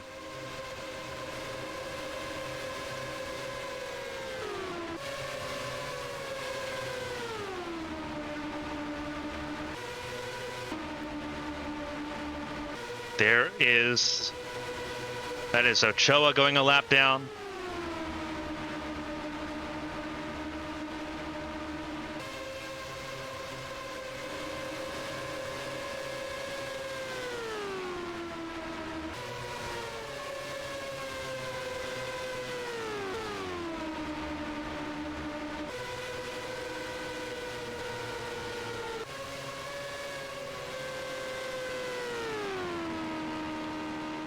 There is Mia Vitsut sitting in the second position. Teammates for Tomic will swap third and fourth around, as there is Velisovich getting ahead of Porter. Then they have 31 of Catherine Hart. Sixth place is Natalia Kurachenko. Seventh place, Mateus Michelin. Then you have 8th place, Nicole Lechty. 9th place, Alicia Kovalkiewicz. 10th place, Wyatt Jones. And he is on an island so far, but he is in the top 10, looking for his first top 10 finish. Then you have Thomas Rogers. There's Asada Quito in 12th. 13th is Cameron Jackson. 14th is where you'll find Andrew Draco. Then 15th is where you'll find Simona Leroux. 16th, Asher Crane. 17th is where you'll find Rex Rowley. And Rex Rowley is the last car on the lead lap at the moment.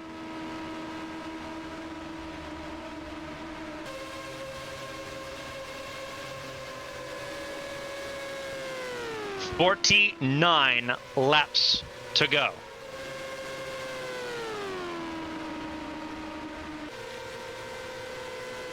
That is where we're at right now. 49 laps to go.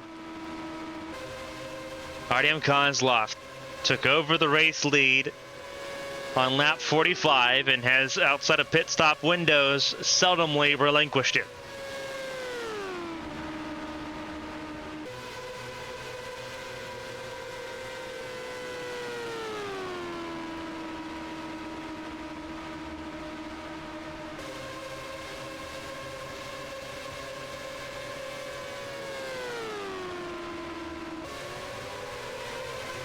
Keisha, that's Zoe Sharp coming back out on track.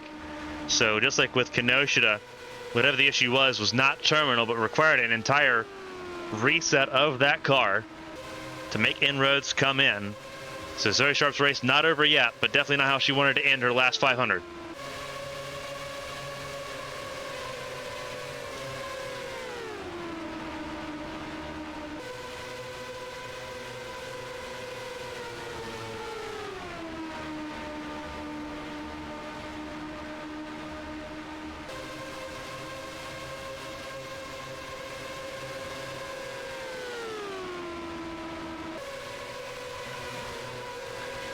Kozlov trying to hold on to their advantage. There is Sakura Shibashi, who just went a lap down. There's Mia Vitsut trying to chase down the 3 car.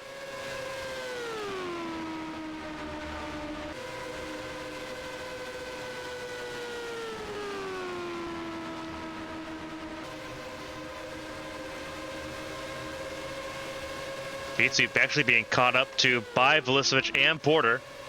So they're about to apply pressure to the rookie. There's Catherine Hart in 5th. And it's a pretty wide margin all the way back to 6th, 7th, and 8th. And 9th, because there's Kurachenko, who's now dropped down to 9th place.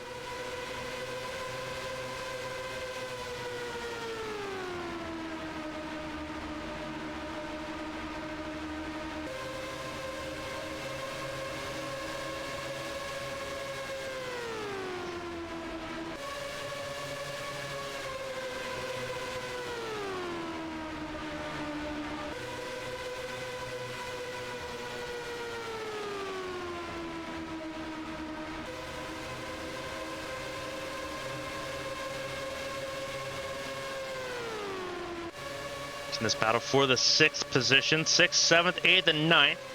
Trying to get around Esther Hofson. That pink BWT machine making some inroads here.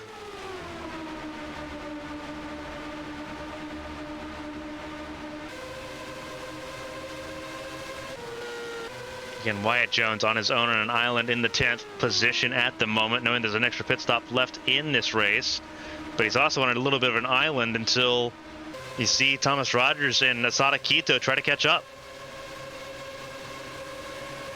Cameron Jackson closing in on Valerie Fang, as is Andrew Draco, who's going to try to make a move on his team owner. And will do so. Got around pretty easily there, and then there's Simona Leroux also in this mix as well. Again, there is Artyom Kozlov with work to do to try to get through this next round of cars. Crane and Riley on the lead lap, and then there's Kinoshita, who has a vested interest to not let the 3-car go through. A very vested interest at this point.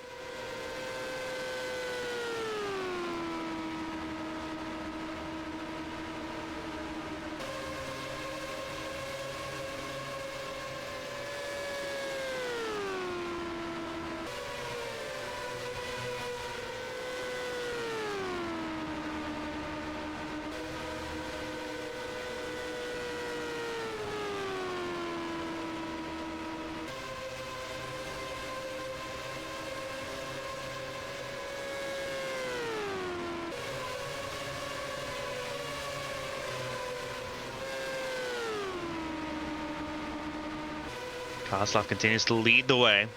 Entered this race 3rd in points, and will do a significant job to close in that gap in the World Championship if things hold on for these next 43 laps. Again, looking at Asher Crane, trying to stay on the lead lap here. The gap at the front of the field, a little over 10 seconds. How hard does Riley and Crane and Kenosha fight the race leader?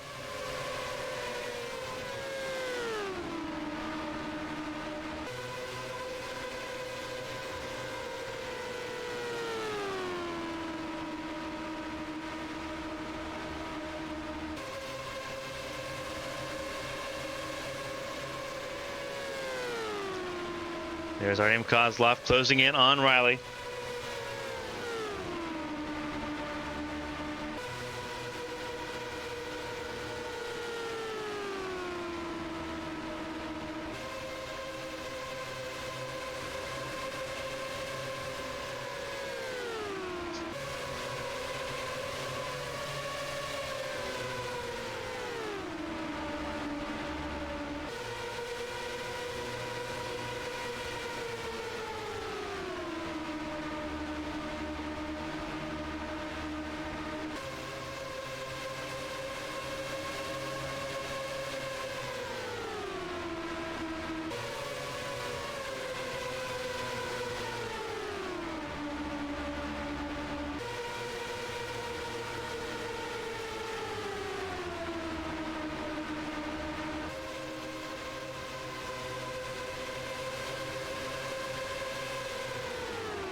Ooh, Kozlov trying to make a late move there on Rex Riley.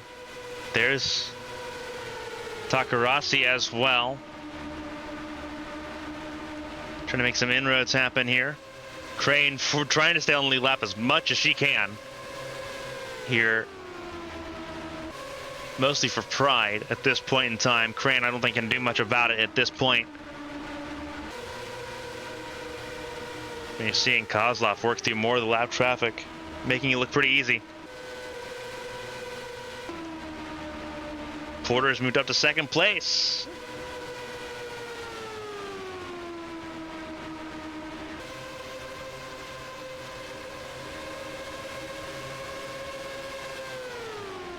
It's Porter, then Vitsut, then it is Milicevic, who's going to try to make a move, and there's a little bit of contact in that move between Vitsut and Milicevic. But Vitsut holds on to it and will try to hold on to third place on the outside lane here, and it may just work. Talk about holding on to it. Vitsut will not lose third position there to Milicevic at the line. Catherine Hart has lost pace with that top three.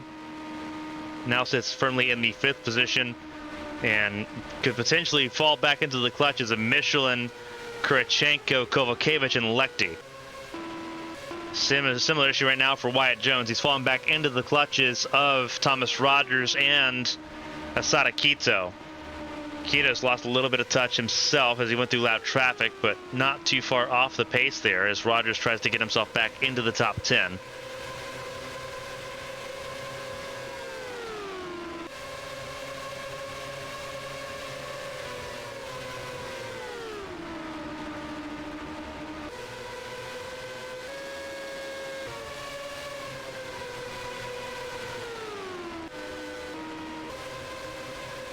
A lot of work to do still.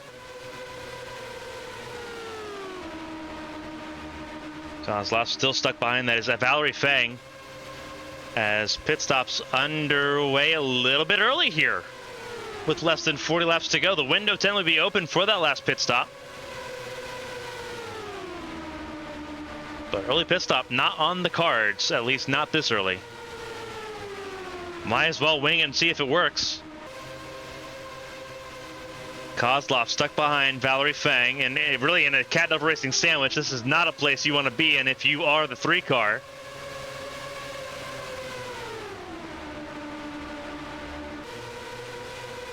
What happens here?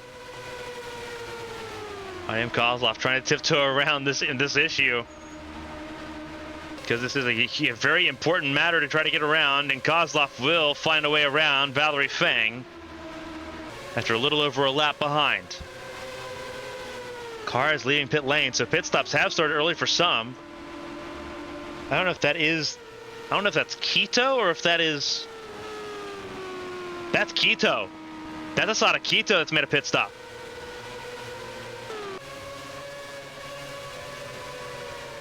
So Quito's made his last stop early.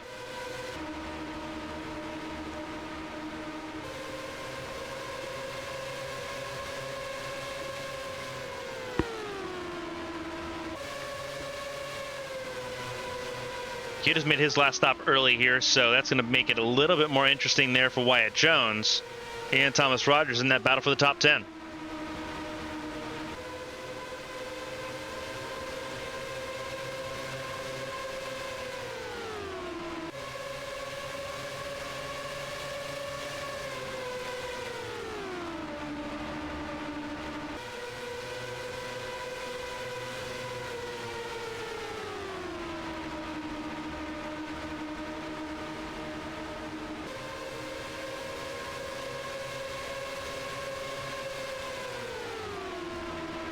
So looking at it all here, coming to about 30 laps to go here very shortly. You got a battle for 10th, you got a battle for 6th, 7th, 8th, and 9th.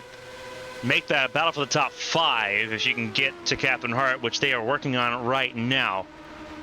Catherine Hart not too far behind in this battle.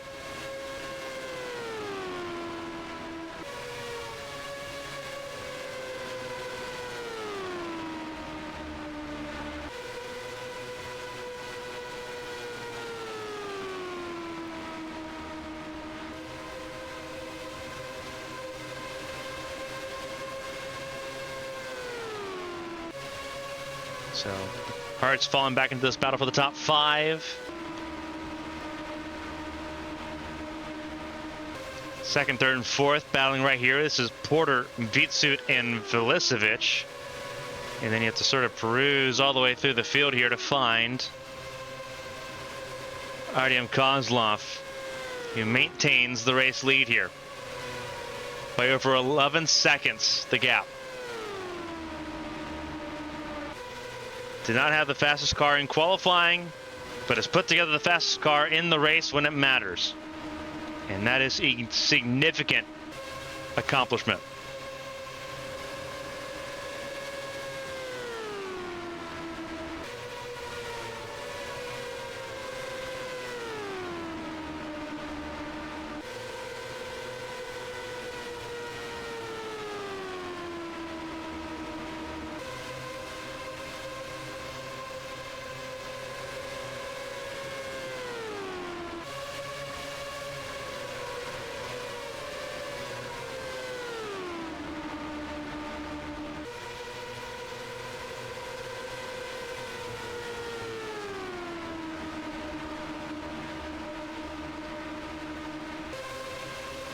Coming to 30 laps to go. Kozlov continues to maintain a iron grip on the race lead. But there's still battles to talk about here. Battle for second, battle for fifth. All underway here. With one more pit stop to make. Michelin moves his way into the top 5. It's a matter of if he can hold on to it.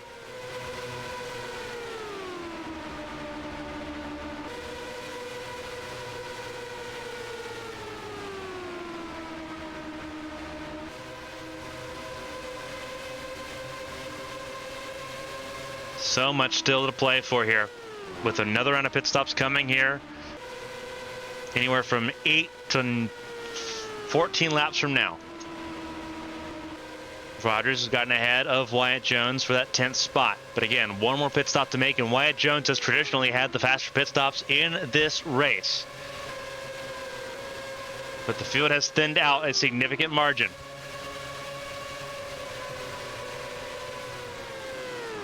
Frantically, the question is, who's going to stay on the lead lap here for pride? There is Simona Leroux, who's about to go a lap down to the 3 of Artem Kozlov.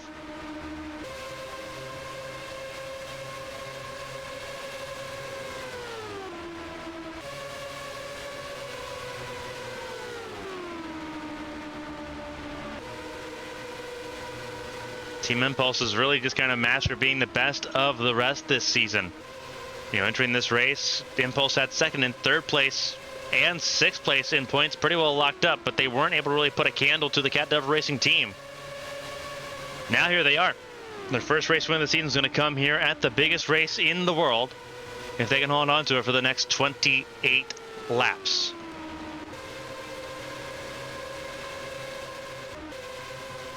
It's a huge ordeal.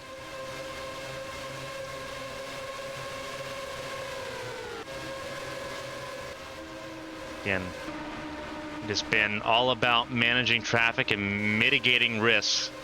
And right now, Kozlov's done that job the best. Atomic looking at putting 2 cars on the podium if they can. Vitsut's fallen out of reach of this, as it's Porter and Velicevic second and third. Vitsut in 4th. 5th place belongs right now to Mateus Michelin. Then you have Kurichenko, then Catherine Hart. Then you have Nicole Lechty and Alicia Kovalkiewicz all the way to 9th place. 10th place is where you'll find Thomas Rogers and Wyatt Jones battling for that position. Keep in mind, Asada Quito took an early pit stop too. So Quito could rear his head back into a battle here somewhere once everyone else makes their final pit stops in this race. Again, that question is really just a magical if and when at the moment. Kozlov maintains a 12-second advantage. Team Impulse, they have not had really much to hold to Cat Devil Racing for the World Championship in terms of their standings, but they have fully prepared for this race, and it shows. Wyatt Jones comes in this time, comes in with 25 laps to go, so he's made his pit stop early. Money stops coming up here in the 110th Indianapolis 500. It's time to figure out who's got what in this final stanza and who can make their positions just a little bit better in this showcase of immortality.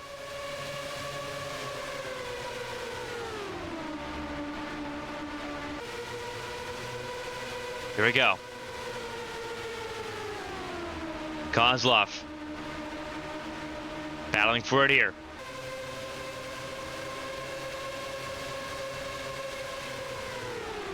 Trying to get around Simona Leroux. Gets to the inside of Leroux. And we'll put Leroux a lap down.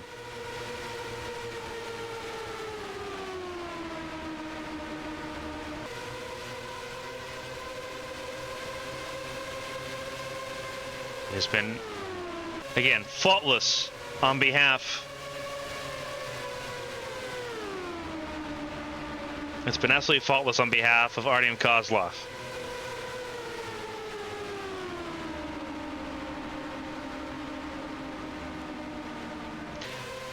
More and more cars coming down pit lane to make those last stops.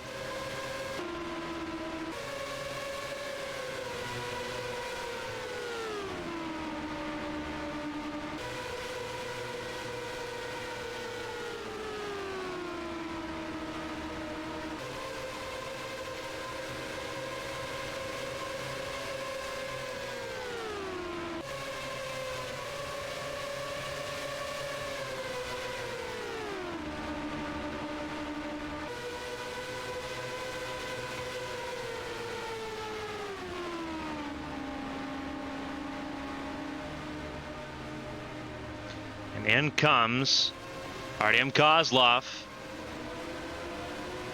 So everyone's triggered those pit stops here. Velisevich comes in. Porter will stay out.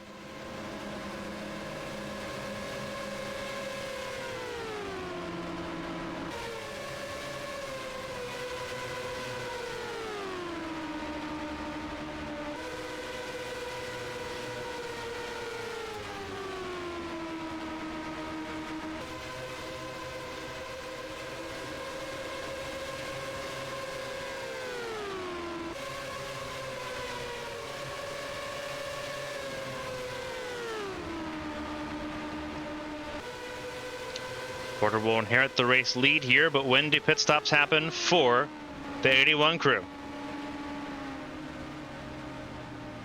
Turns out it's happening right now. In comes Porter, in comes Kunikita, in will come Kurichenko and Kovalkiewicz, but outstays the 78.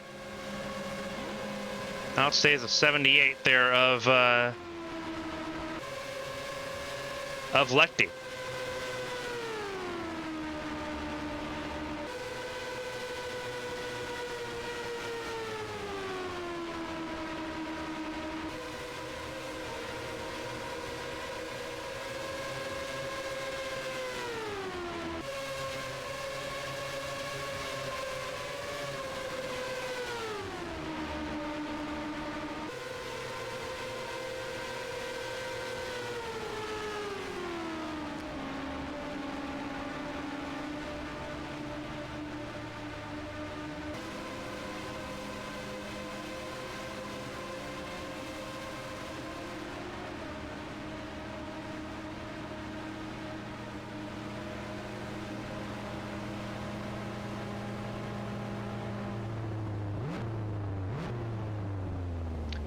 Comes Lechty. Wyatt Jones out on track now. We'll see where he cycles out. He was in that battle for the top 10.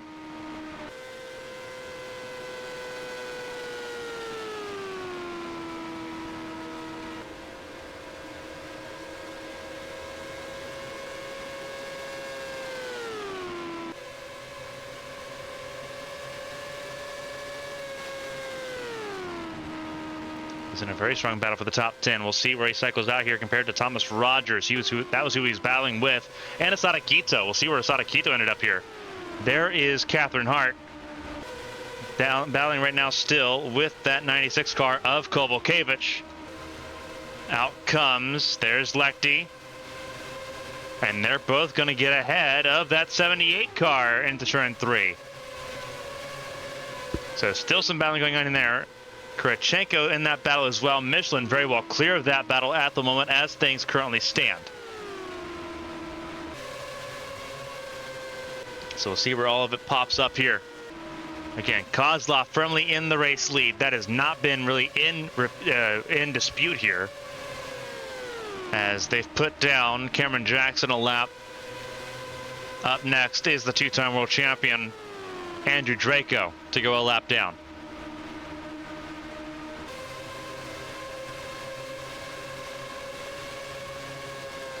Gap is over 12 seconds at the moment. To give you a full perspective as to where the pace is looking, it's not going to be the fastest race in the world.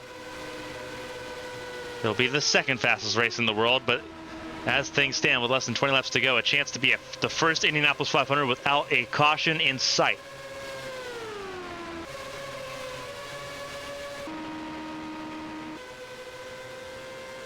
There is Rogers, and then there's Wyatt Jones. And Wyatt Jones is in the top 10. In comes Zoe Sharp, but Zoe Sharp was not in the mix to begin with, so Wyatt Jones holds on to the top 10 as things stand. Very pivotal for that number 25, that Ludwig Motorsports camp.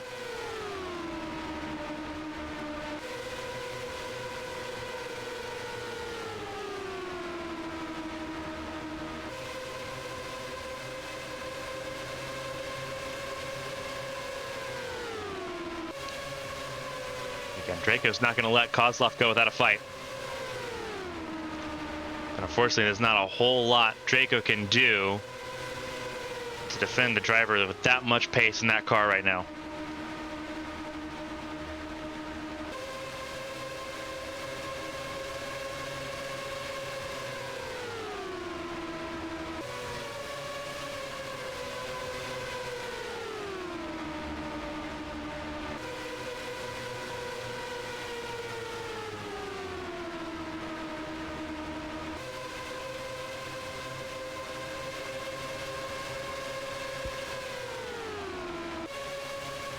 Kozlov staying behind Draco as Draco gets away around the floor of Akira Sato.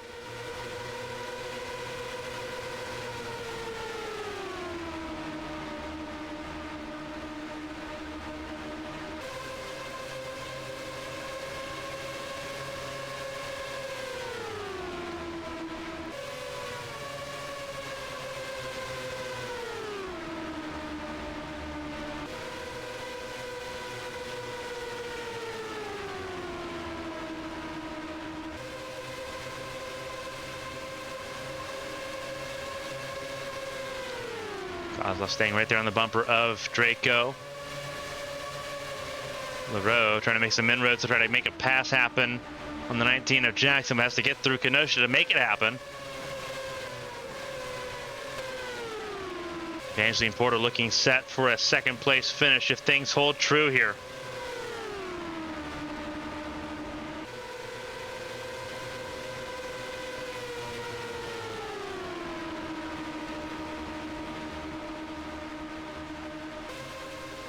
Porter just trying to make things happen here.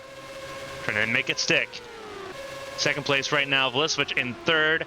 Vitsut in fourth. Fifth place, Mateus Michelin further on down the order, but on an island. Coming to the last 15 of, well, already in the last 15, last 14 laps of this race.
Vitsut has gotten around Vlisovich there. You watch that happen in your screen. Again, their objective is try to catch up to the 81 car. Evangeline Porter, who has never finished on the podium at the Indianapolis 500, has a really strong chance to do so here tonight.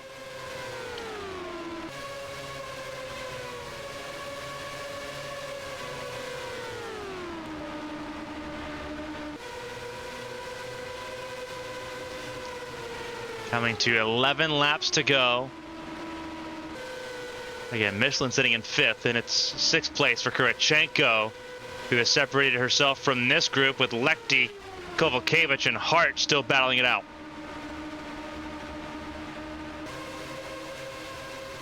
That is for 7th, 8th, and 9th. 10th place is Wyatt Jones on an island, trying to hold on and stay ahead of Thomas Rogers here for the next 11 laps.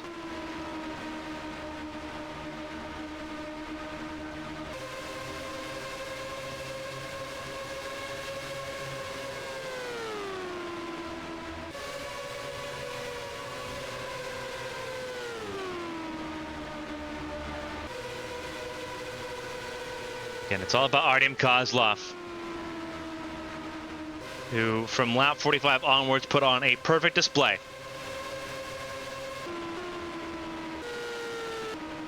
Looks like a Astrid Crane running really wide there in that corner. Oh, there we go. Trouble for Porter. Got stuck behind Takarasi. And it's allowed Vitsut and Vulicevic to move back through with 10 laps to go.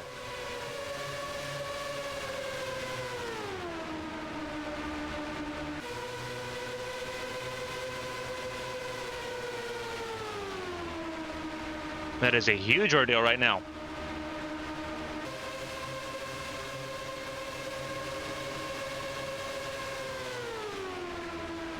So the fight continues here in the battle for second place. 3 cars in a line with some lap traffic intermingling.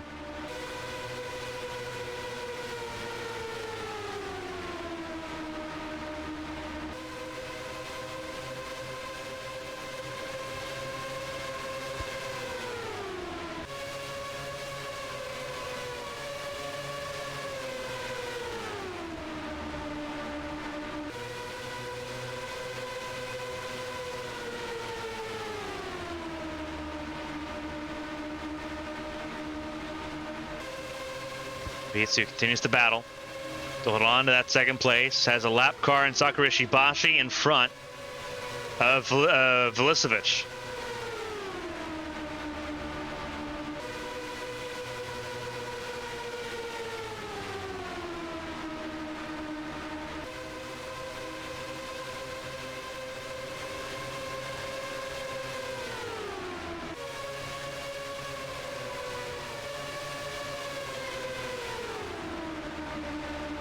Vitsu pretty safe at the moment, but safety is temporary until we get to the checkered flag.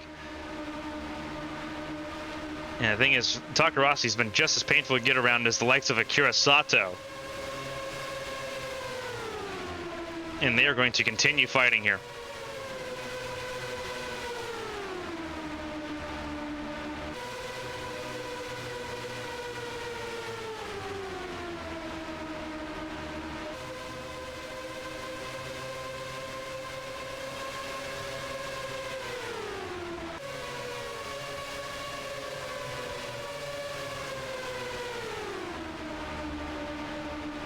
Coming to 6 laps to go. And you want to look forward. There is where the race leader's at. Still behind Andrew Draco. Draco staying on the lead lap. Has something happened to Thomas Rogers? Yes, it has. Rogers has dropped back significantly and is now off the lead lap. So Draco's moved his way up to 11th place, I do believe. I have to get verification on that, but I believe Andrew Drake is now 11th place, ahead of Thomas Rogers. And that means that Wyatt Jones is one step closer to securing his first top 10 finish in the series.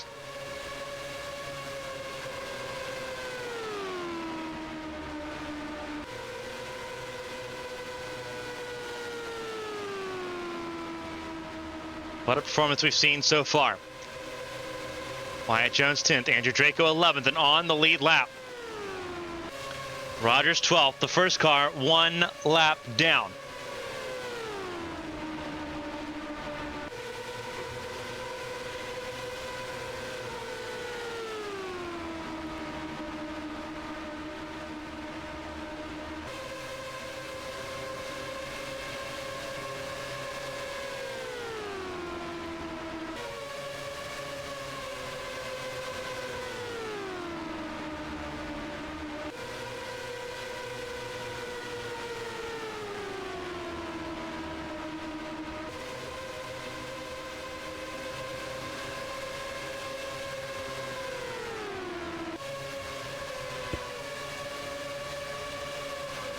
Kozlov staying right on the gearbox of Draco's car. Coming to what will be 3 laps to go and 7.5 miles left to play here at Indianapolis. Team Impulse have struggled the first third of this season. They have struggled, and there goes the move to put the 2-time world champion off the lead lap. Waited and waited and waited, but made it happen with 3 to go.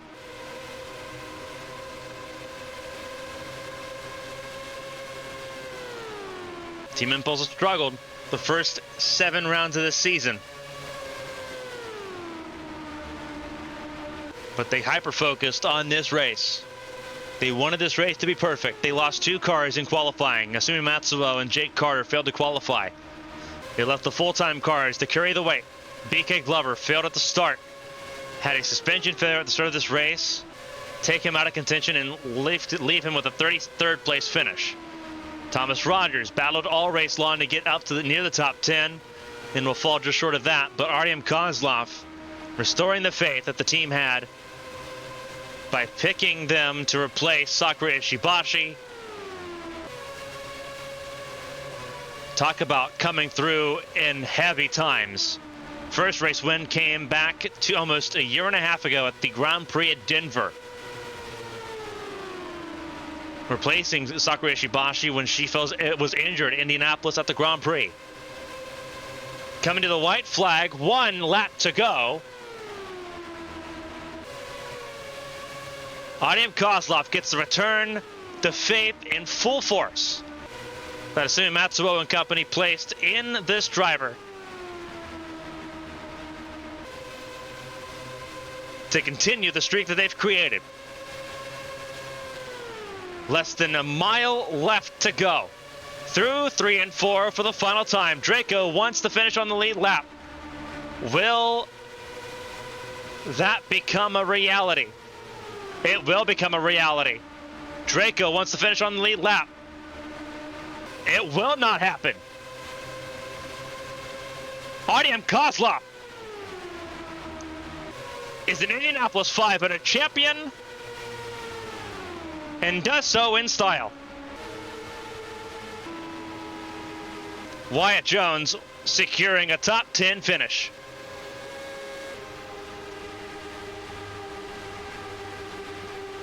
Phenomenal result for Wyatt Jones. Phenomenal result for Artyom Kozlov, who grabs their first Indianapolis 500 championship. Mia Vitsut on the podium, 2nd place for the Estonian rookie. Evangeline Porter on the podium for the first time at Indianapolis, finishing 3rd. Natalia Vulicevic, once again impressive, in the 4th position. 5th place belongs to Mateusz Michelin. 6th place, Natalia Kurachenko. 7th place belongs to Nicole Lechty. 8th place for Alicia Kovalkiewicz. And despite amazing efforts to make something happen, Catherine Hart ends up finishing in 9th position here at Indianapolis. The top 10 will be rounded out by Wyatt Jones, who missed his pit box there and coming into Parc Fermé, so he'll have to go another lap around. But what a phenomenal job by Artyom Kozlov to win the race. Indianapolis 500 champion Artyom Kozlov.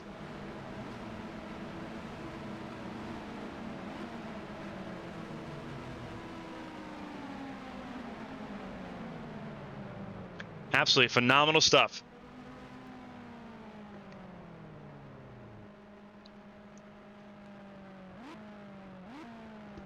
Artyom Kozlov, welcome to Immortality. It does not get a whole lot better than that. Caution-free history at Indianapolis. The first caution-free race for the Indianapolis 500. It comes in its 110th edition. And it's Artyom Kozlov that walks away victorious here from the Brickyard. The racing comes thick and fast. Next weekend, it's a doubleheader in the streets of Chicago for the first time. We hope you join us again for that as well. On behalf of everyone here for the AT&T Champ Car World Series and Horizon Corporation and everyone here from ABN Studios, I'm Carmen, Sienna.